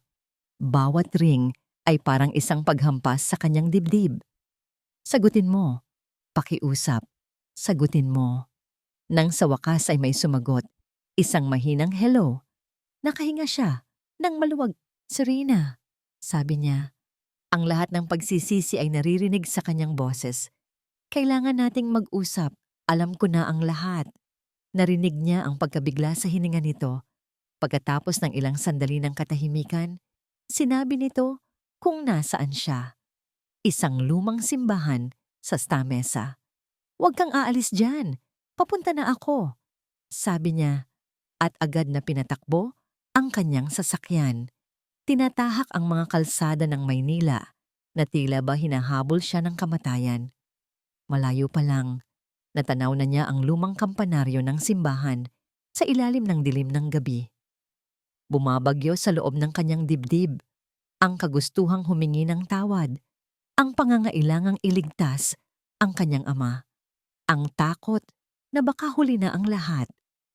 Habang papalapit siya, binagalan niya ang takbo. May isang pamilyar na sasakyan na nakaparada sa isang madilim na bahagi ng kalsada. Ilang metro lang mula sa gate ng simbahan. Nanlaki ang mga mata ni Gab. Kilala niya ang kotseng iyon. Ang kulay, ang modelo. Ang kotse ni Head Nurse Beatrice. Ang makita ang kotse ni Beatrice Imperial sa labas ng simbahan ay parang isang baldeng yelo na ibinuhos sa nag-aapoy na determinasyon ni Gabriel. Bigla siyang kinabahan. Naunahan na ba siya? Mabilis niyang ipinarada ang kanyang sasakyan sa isang madilim na kanto, malayo sa simbahan, at pinatay ang mga ilaw. Hindi siya pwedeng basta-basta pumasok. Kung si Bea ay nandito, malamang ay hindi ito nag-iisa. Lumabas siya ng kotse at maingat na naglakad sa mga anino. Ang bawat ugat sa kanyang katawan ay alerto. Paglapit niya sa gate ng simbahan, nakita niya ang isang malaking lalaki na nakatayo malapit sa pasukan, nakatalikod, at tila may kausap sa cellphone. Hindi ito si Bea, isang utusan. Samantala, sa loob ng simbahan, hawak ni Serena ang kanyang telepono. Ang tenga niya'y nakadikit dito. Ang puso niya'y halos tumalon palabas ng kanyang dibdib. Ang boses ni Gabriel sa kabilang linya, puno ng pagsisisi, ay isang bagay na hindi niya inaasahan. "Alam ko na ang lahat." Ano ang ibig niyang sabihin? Sir? Iyon lang ang tanging lumabas sa kanyang bibig. Bago pa man makasagot si Gabriel, Isang anino ang biglang tumakip sa liwanag ng kandila sa kanyang harapan. Nag-angat siya ng tingin at nakita ang isang lalaking hindi niya kilala. Malaki ang katawan nito, nakasuot ng itim na jacket at ang mga matay malamig at walang emosyon. Napatayo si Serena, ang takot ay biglang pumalit sa kanyang pagkalito. "Sino ka?" Hindi sumagot ang lalaki. Sa halip, humakbang ito palapit. Ang intensyon ay malinaw sa bawat galaw. "Sumama ka sa akin ng tahimik," sabi nito. Ang boses ay magaspang. Napaatras si Serena. "Hindi! Sino ka? Anong kailangan mo sa akin?" Ang lalaki ay nagpakawala ng isang iritadong buntong hininga at biglang dinakma ang braso ni Serena. Napasigaw siya sa sakit at gulat. "Bitawan mo ako! Tulong!" Ngunit sa lumang simbahan, sa kalaliman ng gabi, walang ibang nakarinig sa kanya kundi ang mga santo. Sa labas, narinig ni Gabriel ang sigaw. Isang sigaw na tumagos sa kanyang puso na parang isang kutsilyo. Hindi na siya nag-isip. Ang lahat ng plano, ang lahat ng pag-iingat ay nawala. Ang tanging mahalaga ay ang babaeng nasa panganib sa loob. Tumakbo siya papasok sa gate. Hinarang siya ng malaking lalaki. "Hoy! Saan ka pupunta?" Hindi sumagot si Gab. Ginamit niya ang lahat ng galit at adrenaline sa kanyang katawan at buong lakas na sinuntok ang lalaki sa panga. Natumba ito sa gulat. Hindi nito inaasahan ang ganoong klaseng reaksyon mula sa isang lalaking nakasuot ng mamahaling damit. Dumiretso si Gab sa loob ng simbahan. Ang kanyang mga mata ay agad na hinanap si Serena. Nakita niya ito sa gitna, hawak ng isa pang lalaki at pilit na kinakaladkad palabas sa isang pinto sa gilid. "Bitawan mo siya!" Sigaw ni Gabriel. Ang boses ay umalingaw-ngaw sa sagradong lugar. Napalingon ang lalaki at si Serena. Ang gulat, na may kasamang bahagyang pag-asa, ay gumuhit sa mukha ni Serena nang makita siya. "Sir Gabriel," sinubukan ng lalaki na itulak si Serena palabas. Ngunit nanlaban ito, sapat para bigyan si Gab ng pagkakataon. Sumugod siya. Hindi na inalintana ang sariling kaligtasan. Nagpang-abot sila, isang magulong away sa gitna ng mga upuan ng simbahan. Ang mga suntok ay mabilis at desperado. Hindi sanay si Gab sa ganitong klaseng laban, ngunit ang kanyang determinasyon ay mas matindi. Naitulak niya ang lalaki, na natumba at tumama ang ulo sa isang matigas na kahoy na bangko. Nawalan ito ng malay. Hingal na hingal, nilapitan agad ni Gab si Serena, na napaupo sa sahig sa sobrang takot. "Serena, okay ka lang? Sinaktan ka ba niya?" tanong niya. Ang kanyang mga mata ay puno ng pag-aalala. Sinusuri ang bawat pulgada nito para sa anumang pinsala. Umiling lang si Serena. Ang mga luha ay nagsisimula ng dumaloy dahil sa pinaghalong takot at ginhawa. "Halika na," sabi ni Gab. Hinawakan ang kanyang kamay at marahang hinila patayo. "Kailangan nating umalis dito bago pa sila magising o may dumating pang iba." Tumakbo sila palabas.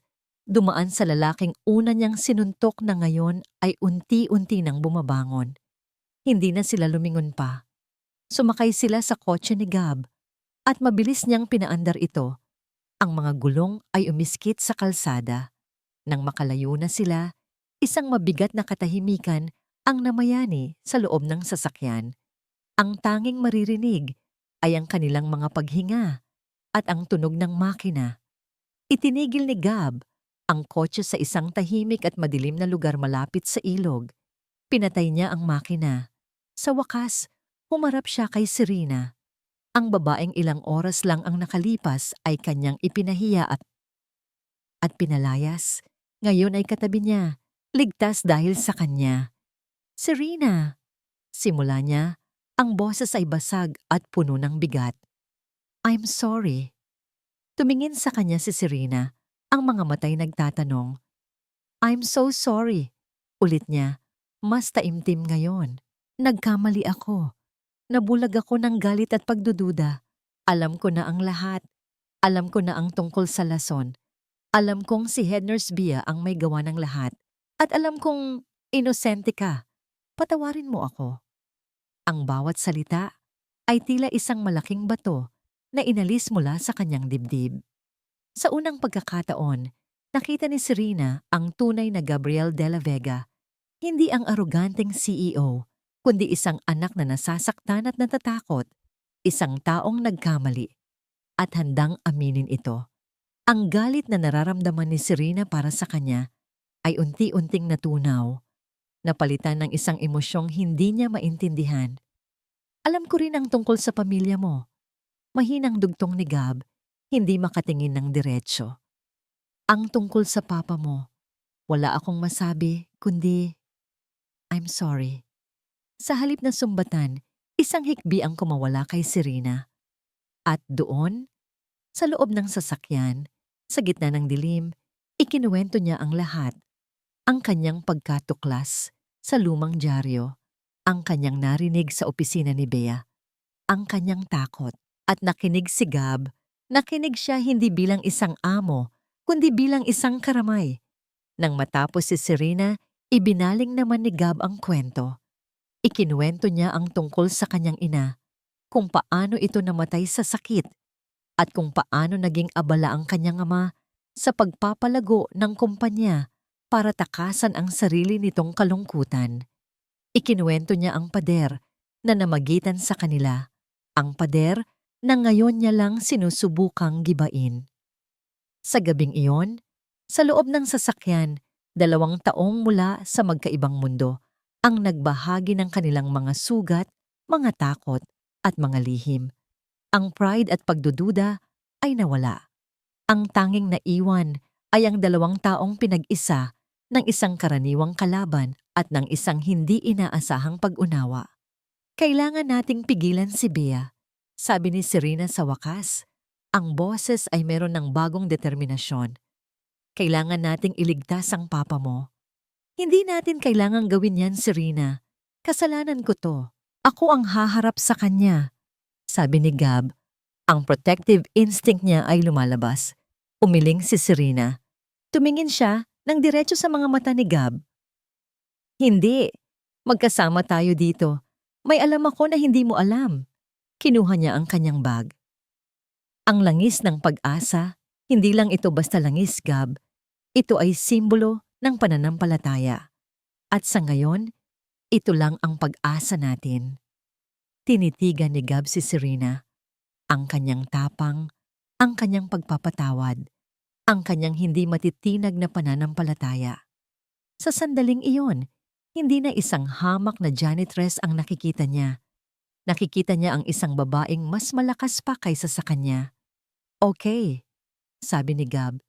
Isang maliit na ngiti, ang unang beses na sumilay sa kanyang mga labi. Magkasama tayo dito. Ano ang plano? Tumigil sila sa isang 24-hour convenience store. Bumili si Gab ng 2 cup ng mainit na kape. Inabot niya ang isa kay Serena. Habang nakaupo sila roon, sa ilalim ng maliwanag na ilaw ng tindahan, nagsimula silang magplano. Kailangan nating makuha ang ebidensya, sabi ni Gab. Ang laso na ginagamit niya, marahil ay nasa opisina niya o sa locker niya.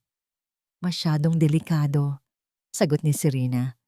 Kilala na niya ang mukha ko at binabantayan ka na rin ang naman niya. Kailangan natin ng paraan para makapasok ng hindi niya namamalayan. Habang nag-iisip sila, nag-vibrate ang cellphone ni Serena.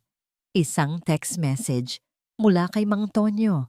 Nanginginig niyang binasa ito ng malakas. Bumalik siya sa ospital, may dalang itim na bag. Nagkatinginan sila ni Gab. Ang parehong pagkaunawa ay nasa kanilang mga mata. Hindi na sila pwedeng maghintay. Oras na para kumilos. Si Bea ay gagawa na ng kanyang huling hakbang. Ang biyahe pabalik sa Our Lady of Mercy ay puno ng kuryente. Wala nang nagsasalita sa loob ng kotse. Ang bawat isa, si Serena at si Gabriel, ay abala sa sari-sariling digmaan sa kanilang isipan. Ang plano nila ay simple, ngunit ang panganib ay sukdulan.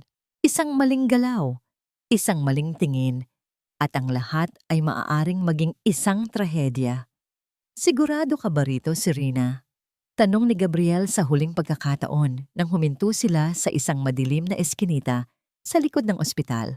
Ang kanyang boses, na dati puno ng awtoridad, ay ngayon ay may halong pag-aalala. Tumingin si Serena sa malaking gusali sa kanilang harapan. Dati, ito ay lugar lamang ng kanyang trabaho. Ngayon, ito ay isang lungga ng ahas. Tumango siya. Ang determinasyon ay mas matibay kaysa sa kanyang takot. Kailangan po nating gawin to, sir, para sa papa ninyo.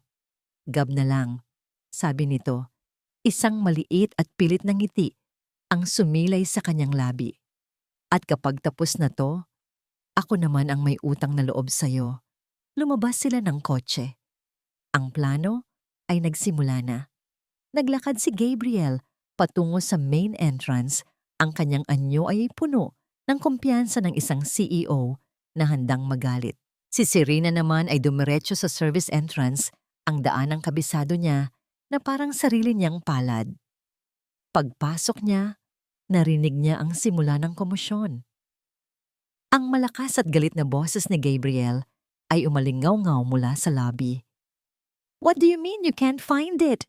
Isang mamahaling relo ang nawawala sa suite ng papa ko.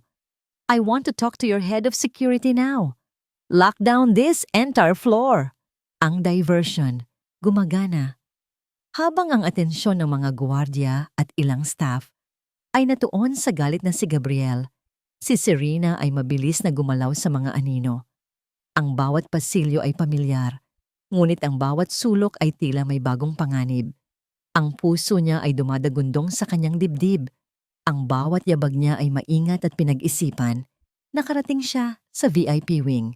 Gaya ng inaasahan, mas kaunti ang mga tao. Ang mga nurse ay nagbubulungan sa station, pinag-uusapan ang gulo sa lobby. Walang pumansin sa kanya habang mabilis siyang naglakad patungo sa huling pinto sa pasilyo. Room 808. Huminto siya sa tapat ng pinto, hinahabol ang kanyang hininga. Ito na. Sa kabila ng pintong ito ay ang katotohanan, ang panganib, at marahil ang katapusan ng lahat. Pinihit niya ng dahan-dahan ang seradura at pumasok sa loob. Ang silid ay tahimik, maliban sa mahinang tunog ng mga makina. Ang lahat ay nasa ayos, tulad ng huli niyang pagkakita rito. At sa kama, si Don Mateo de la Vega, payapa at hindi gumagalaw. Dahan-dahan siyang lumapit. Ang awa at galit ay muling naglaban sa kanyang puso. Ang taong ito, ang dahilan ng kanyang paghihirap, ngunit isa rin siyang biktima na nangangailangan ng tulong. Inilapag niya ang kanyang kamay sa gilid ng kama. Ang kanyang plano ay tingnan kung may bagong marka ng iniksyon sa braso nito o anumang ebidensya na may iwan si Bea. Habang papalapit ang kanyang kamay sa braso ni Don Mateo, isang halos hindi marinig na tunog ang nagpatigil sa kanya. Isang bulong. Alam ko, natigilan si Serena. Nanindig ang kanyang mga balahibo. Lumingon siya sa paligid. Walang ibang tao sa silid. Guni-guni lang ba niya iyon? Isang epekto ng takot at pagod? Yumuko siyang muli, mas malapit ngayon sa mukha ng matanda. Tulungan mo ako, Hija. Ang bulong ay mas malinaw ngayon at hindi siya pwedeng magkamali. Galing iyon sa mga labi ni Don Mateo.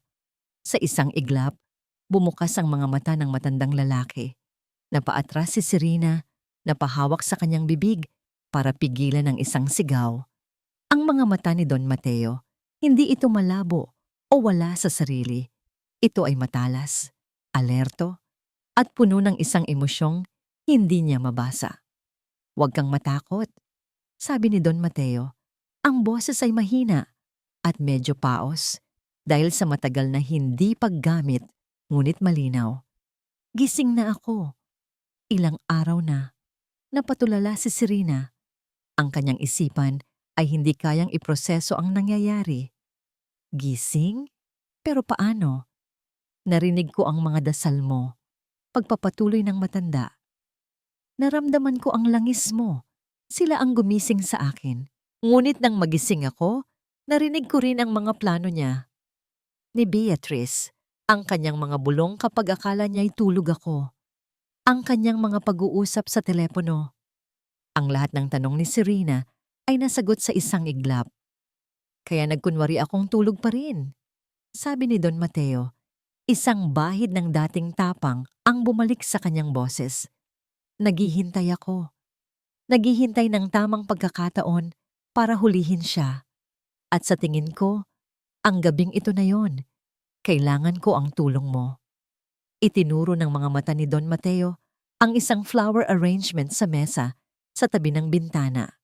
Sa loob niyan, may maliit na kamera. Itinago yan ng security head ko na pinagkakatiwalaan ko. Pero kailangan nating itutok ng tama sa kama nang hindi niya nahahalata. Pakiusap. Ang pagkabigla ni Serena ay mabilis na napalitan ng pagkaunawa. Ito ang twist na hindi niya inaasahan. Hindi lang pala sila ni Gabriel ang may plano. Ang mismong biktima ay naghahanda na rin ng sarili niyang bitag. Mabilis siyang kumilos.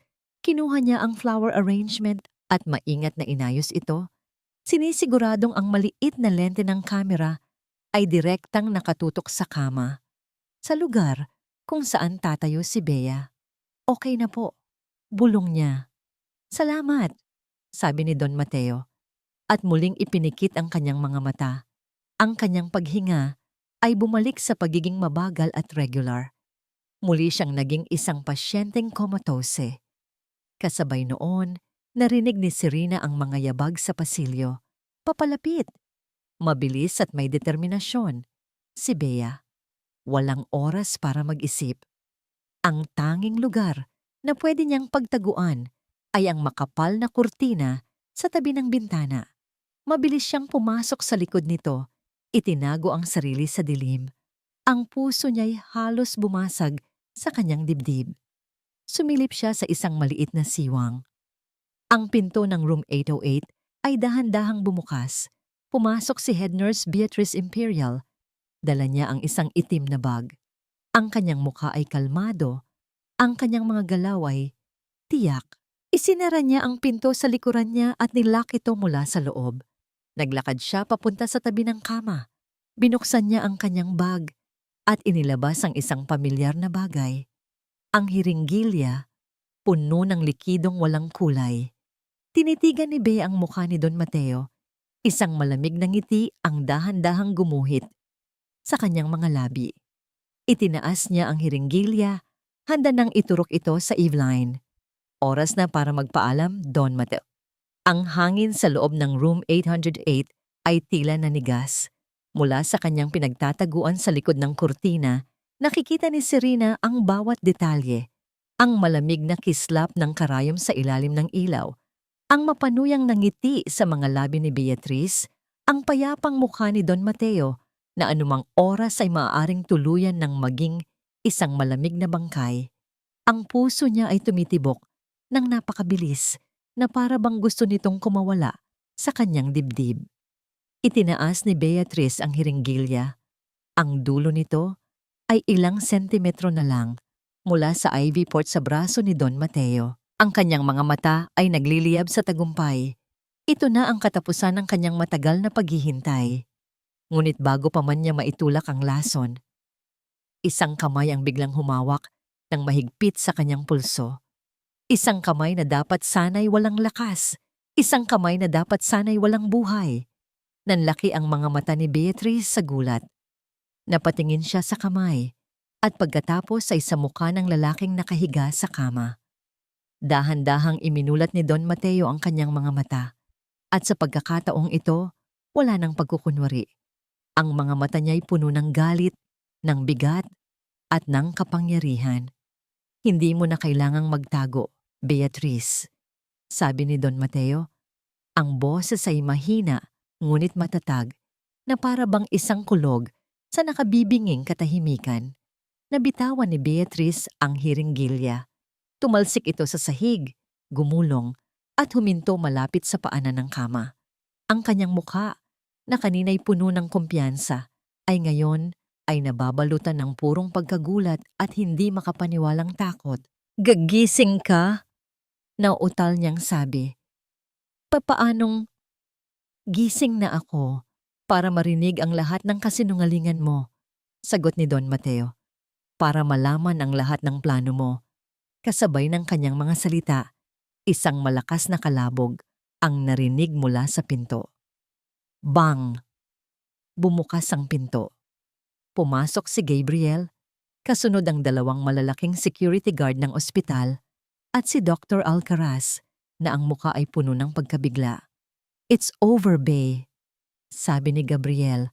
Ang boses ay malamig ay malamig na parang yelo. Itinuro niya ang hiringgilya sa sahig at pagkatapos ay ang kamera na nakatago sa mga bulaklak. Lahat ng ginawa mo, lahat ng sinabi mo, nakita at narinig na namin. Tumingin si Beatrice mula kay Don Mateo, papunta kay Gabriel at pagkatapos ay sa kamera. Ang pagkagulat sa kanyang muka ay dahan-dahang napalitan ng isang bagay na mas nakakatakot. Isang tawa. Isang tawang walang saya. Isang tawang puno ng galit, sakit at kabaliwan. Huli na ba talaga? Sabi niya. Ang kanyang tawa ay naging isang mapait na ngiti. Akala niyo ba? Tapos na ang lahat dahil lang nahuli niyo ako? Humarap siya kay Don Mateo. Akala mo ba? Pera lang ang habol ko, Mateo. Akala mo ba? Simpleng paghihiganti lang ito. Alam ko kung sino ang ama mo. Sagot ni Don Mateo. Ang boses ay may halong pagsisisi. Si Roberto Imperial. Ang dati kong karibal sa negosyo. Natalo ko siya ng patas. Patas? Sigaw ni Beatrice. Ang kanyang boses ay basag na. Tinawag mong patas yung pagmamanipula mo sa merkado? Ang paggamit mo ng impluwensya para idiin siya hanggang sa mawala ang lahat sa kanya? Hanggang sa mamatay siya sa atake sa puso dahil sa kahihiyan-hiyan at pagkabigo? Natigilan si Gabriel. Tumingin siya sa kanyang ama, naghahanap ng sagot, ngunit ang nakita niya ay ang pag-amin sa mga mata nito. Pero hindi lang yan ang utang mo sa amin. Pagpapatuloy ni Beatrice, ang mga luha ng galit ay dumadaloy na sa kanyang pisngi. Lumakad siya palapit kay Serena, na ngayon ay lumabas na mula sa likod ng kurtina. Itanong mo sa kanya, itanong mo sa babaeng yan kung ano pa ang kasalanan mo. Tumingin ang lahat kay Serena. Naguguluhan? Anong ibig niyang sabihin? Tanong ni Gabriel. Ngumisi si Beatrice. Oh, hindi niya alam? Kawawa naman. Sige, Don Mateo. Sabihin mo sa kanila. Sabihin mo sa mahal mong anak at sa babaeng nagligtas sa'yo ang tungkol sa isa pa mong krimen. Sabihin mo sa kanila ang tungkol sa trahedya sa De La Vega Prime Towers. Isang mabigat na katahimikan ang muling bumalot sa silid. Ang bawat salita ni Beatrice ay parang isang bomba na sumabog, nag-iwan ng pinsala sa lahat ng naroroon. Si Serena ay napahawak sa kanyang dibdib. Ang sakit ng nakaraan ay muling nanariwa. Si Gabriel ay napatingin sa kanyang ama. Ang pagkalito at pagdududa ay malinaw sa kanyang mukha. At si Don Mateo? Napayuko ito. Ang bigat ng lahat ng kanyang mga kasalanan ay tila tuluyan ng dumagan sa kanyang mga balikat. Totoo ba yon pa? Basag na tanong ni Gabriel. May kinalaman ka sa aksidenteng pumatay sa ama niya? Sa halip na sumagot, tumingin si Don Mateo kay Serena. Ang kanyang mga mata ay puno ng isang pagsisising mas malalim pa kaysa sa sakit na dulot ng lason. Ang katahimikan niya ang nagsilbing sagot. Kita niyo na? Sabi ni Beatrice, ang kanyang boses ay puno ng mapait na tagumpay. Lahat tayo dito. Biktima niya. Kaya huwag kayong umaktong mga santo. Sinubukan ko lang kunin ang hustisyang hindi ibinigay ng batas. Hindi yan hustisya, Bea. Paghihiganti yan, sabi ni Serena sa wakas. Ang kanyang boses ay mahina, ngunit matatag. At hindi paghihiganti ang magpapalaya sa'yo. Ang mga security guard ay lumapit na kay Beatrice. Hindi na ito nanlaban. Ang kanyang enerhiya ay tila naubos na. Habang isinusuot sa kanya ang posas, ang kanyang mga mata ay nanatiling nakatitig kay Don Mateo, puno ng isang walang katapusang puot. Habang inilalabas siya ng silid, isang huling pangungusap ang kanyang binitawan, isang pangungusap na tumatak sa isipan ng lahat ng naiwan. Mabubulok ka man sa impyerno, Don Mateo. Magkikita pa rin tayo doon. Nang maisara na ang pinto, ang tanging naiwan sa silid ay ang 3 taong pinag-ugnay at winasak ng nakaraan. Si Gabriel at Serena ay nakatayo na, parang mga estatwa, hindi makagalaw, hindi makapagsalita, habang pinoproseso ang bigat ng katotohanang ibinagsak sa kanilang harapan. Sa gitna ng nasirang tiwala at mga bagong sugat, tumingin si Don Mateo sa kanila. Ang kanyang mga mata ay basang-basa ng luha. Ang dating makapangyarihang bilyonaryo ay ngayon ay isang matandang lalaki, mahina at bagsak. Patawad, bulong niya. Ang isang salita ay hindi sapat para punan ang lalim ng kanyang mga pagkakasala. Patawarin niyo ako. Lumipas ang 3 buwan. Ang iskandalo na yumanig sa Our Lady of Mercy Medical Center at sa De La Vega Corporation ay unti-unti nang humupa. Ngunit ang mga epekto nito ay nanatili, tulad ng mga marka pagkatapos ng isang malakas na bagyo. Si Beatrice Imperial ay nahatulan ng attempted murder at ilang iba pang kaso. Ang kanyang paglilitis ay naglantad, hindi lang ng kanyang sariling mga krimen, kundi pati na rin ng mga madilim na lihim ng nakaraan ng mga De La Vega. Sa isang silid sa ospital, hindi na ang marangyang VIP suite, kundi isang simpleng private room. Nakaupo si Don Mateo sa kanyang wheelchair, nakatanaw sa bintana. Mas payat na siya ngayon, at ang kanyang buhok ay halos puti na lahat. Ang pisikal na epekto ng lason ay unti-unti nang nawawala, ngunit ang bigat ng kanyang mga kasalanan ay isang lason na habang buhay niyang dadalhin. Dahan-dahang bumukas ang pinto. Pumasok si Gabriel at sa likod niya, si Serena. Isang maliit na ngiti ang sumilay sa labi ni Don Mateo.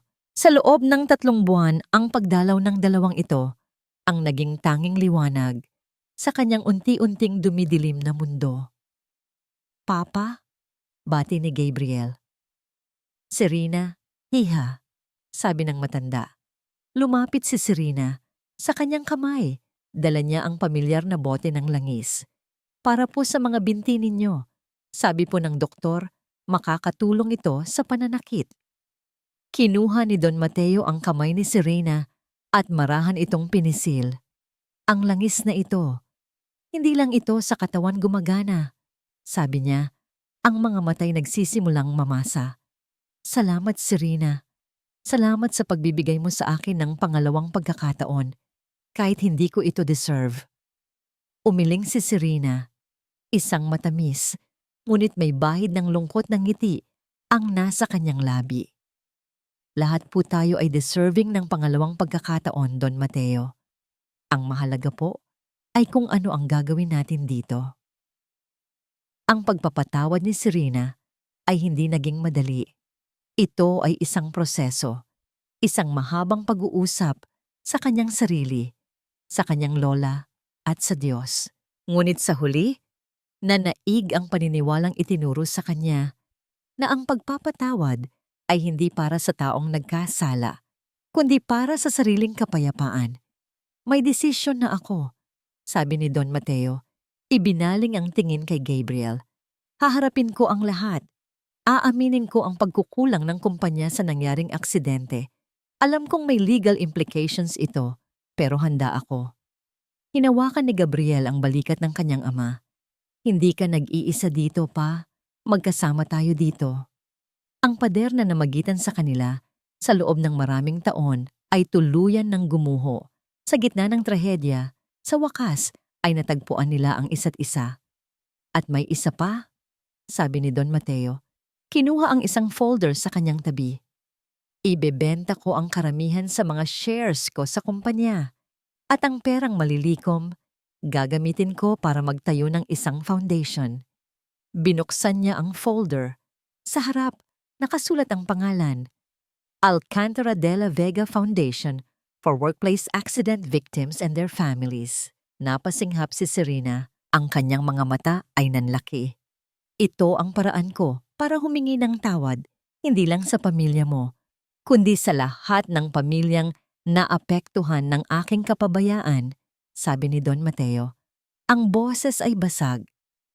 Gusto kong ang pangalan ng ama mo ay maging simbolo ng pag-asa, hindi ng trahedya. Sa pagkakataong ito, hindi na napigilan ni Serena ang kanyang mga luha, ngunit hindi na ito luha ng sakit, kundi luha ng paghilom. Pagkatapos ng pagdalaw sa ospital, sabay na naglakad si Serena at Gabriel palabas.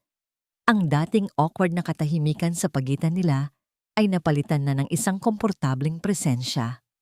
Umuwi na tayo, sabi ni Gab. Siguradong naghihintay na si Lola Remedios. Ang salitang tayo ay may kakaibang tamis. Sa loob ng 3 buwan, si Gabriel ay naging isang pamilyar na bisita sa maliit na bahay ng mga Alcantara. Tinulungan niya sa pagpapagamot ni Lola Remedios na ngayon ay mas malakas na at nakakangiti ng muli. Naging bahagi na siya ng kanilang simpleng buhay. Pagdating sa bahay, nadatnan nila si Lola Remedios sa kanilang maliit na hardin, nag-aalaga ng mga halaman. Ayan na pala kayo. Masayang bati nito. Tamang-tama. Kakaluto ko lang ng paborito ninyong ginataan.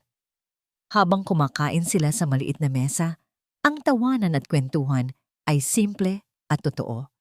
Wala na ang bigat ng nakaraan. Ang naroon na lang ay ang init ng isang bagong nabuong pamilya. Kinagabihan, inaya ni Gabriel si Serena na maglakad sa isang kalapit na parke. Umupo sila sa isang bench na nakaharap sa isang maliit na lawa, kung saan ang mga ilaw ng syudad ay sumasalamin. Naalala mo noong una tayong nagkita? Tanong ni Gab. Tinawag kitang isang hamak na janitress. Napangiti si Serena. Opo, at gusto ko po kayong suntukin noon. Natawa sila pareho. Ikaw ang nagturo sa akin ng isang mahalagang leksyon, Serena. Sabi ni Gab, mas naging seryoso, na ang tunay na halaga ng isang tao ay hindi nasa kanyang yaman o posisyon, kundi nasa kanyang puso. May kinuha siya mula sa kanyang bulsa. Hindi ito isang mamahaling alahas. Isa itong maliit na supot na tela. Inabot niya ito kay Serena. Binuksan ito ni Serena. Sa loob, may isang maliit na buto ng puno. Isang buto ng nara, paliwanag ni Gab. Ang ating pambansang puno. Simbolo ng katatagan at lakas. Gusto kong itanim natin ito nang magkasama. Araw-araw, aalagaan natin ito. Palalakihin, tulad ng kung paano natin aalagaan at palalakihin. Kung anuman itong meron tayo. Tumingin si Gab ng diretso sa mga mata ni Serena. Ang kanyang puso ay nasa kanyang mga tingin. Handa ka na ba para sa bagong simula, Serena? Tinitigan ni Serena ang buto sa kanyang palad. Pagkatapos ay ang lalaking nasa tabi niya. Ang lalaking dati niyang kinamuhian, ngayon ay ang taong nagpapatibok ng kanyang puso. Ang kanilang kwento ay nagsimula sa trahedya, pagdududa, at sakit. Ngunit mula sa mga abo ng nakaraan, isang bagong pag-ibig ang isinilang, isang pag-ibig na sinubok ng panahon, pinatatag ng pagpapatawad at diniligan ng pag-asa. Isang matamis na ngiti ang sumilay sa kanyang mga labi, isang nangiting nagpapahayag ng lahat ng kapayapaan at kaligayahan sa kanyang puso. Itinaas niya ang kanyang tingin at sinalubong ang mga mata ni Gabriel. Basta't kasama kita. At dito nagtatapos ang kwento ni Serena at Gabriel, isang kwentong isinilang sa gitna ng pagdududa, sinubok ng mapait na nakaraan, at pinaghilom ng pagpapatawad at wagas na pag-ibig. Maraming salamat sa inyong walang sawang pagsubaybay at pakikinig sa bawat kabanata ng ating kwento. Habang isinusulat ko ang paglalakbay ni Serena at Gab, isa lang ang laging nasa isip ko. Ang bawat isa sa atin, gaano man kabigat ang pinagdadaanan, ay may kakayahang magpatawad at magmahal muli. Ang bawat puso, gaano man kalaki ang sugat, ay may kakayahang maghilom. Nais kong iparating na ang tunay na pag-ibig ay hindi nasusukat sa yaman o katayuan sa buhay, kundi sa lalim ng pag-unawa, sa tapang na harapin ang nakaraan, at sa pananampalatayang may naghihintay na bagong umaga. Sana po ay napulutan ninyo ng inspirasyon ang kwentong ito. Ano po ang masasabi ninyo sa paglalakbay ni na Serena at Gab? Aling bahagi ng kwento ang pinakatumatak sa inyong puso? Huwag po kayong mag-atubiling mag-iwan ng inyong mga komento sa ibaba. Ang inyong mga salita ay napakahalaga at nagsisilbing inspirasyon para sa akin. Hanggang sa ating susunod na kwento, maraming salamat po ulit at laging tandaan na sa bawat pagsubok, laging mayroong langis ng pag-asa. Nagmamahal, pusong muling umiibig.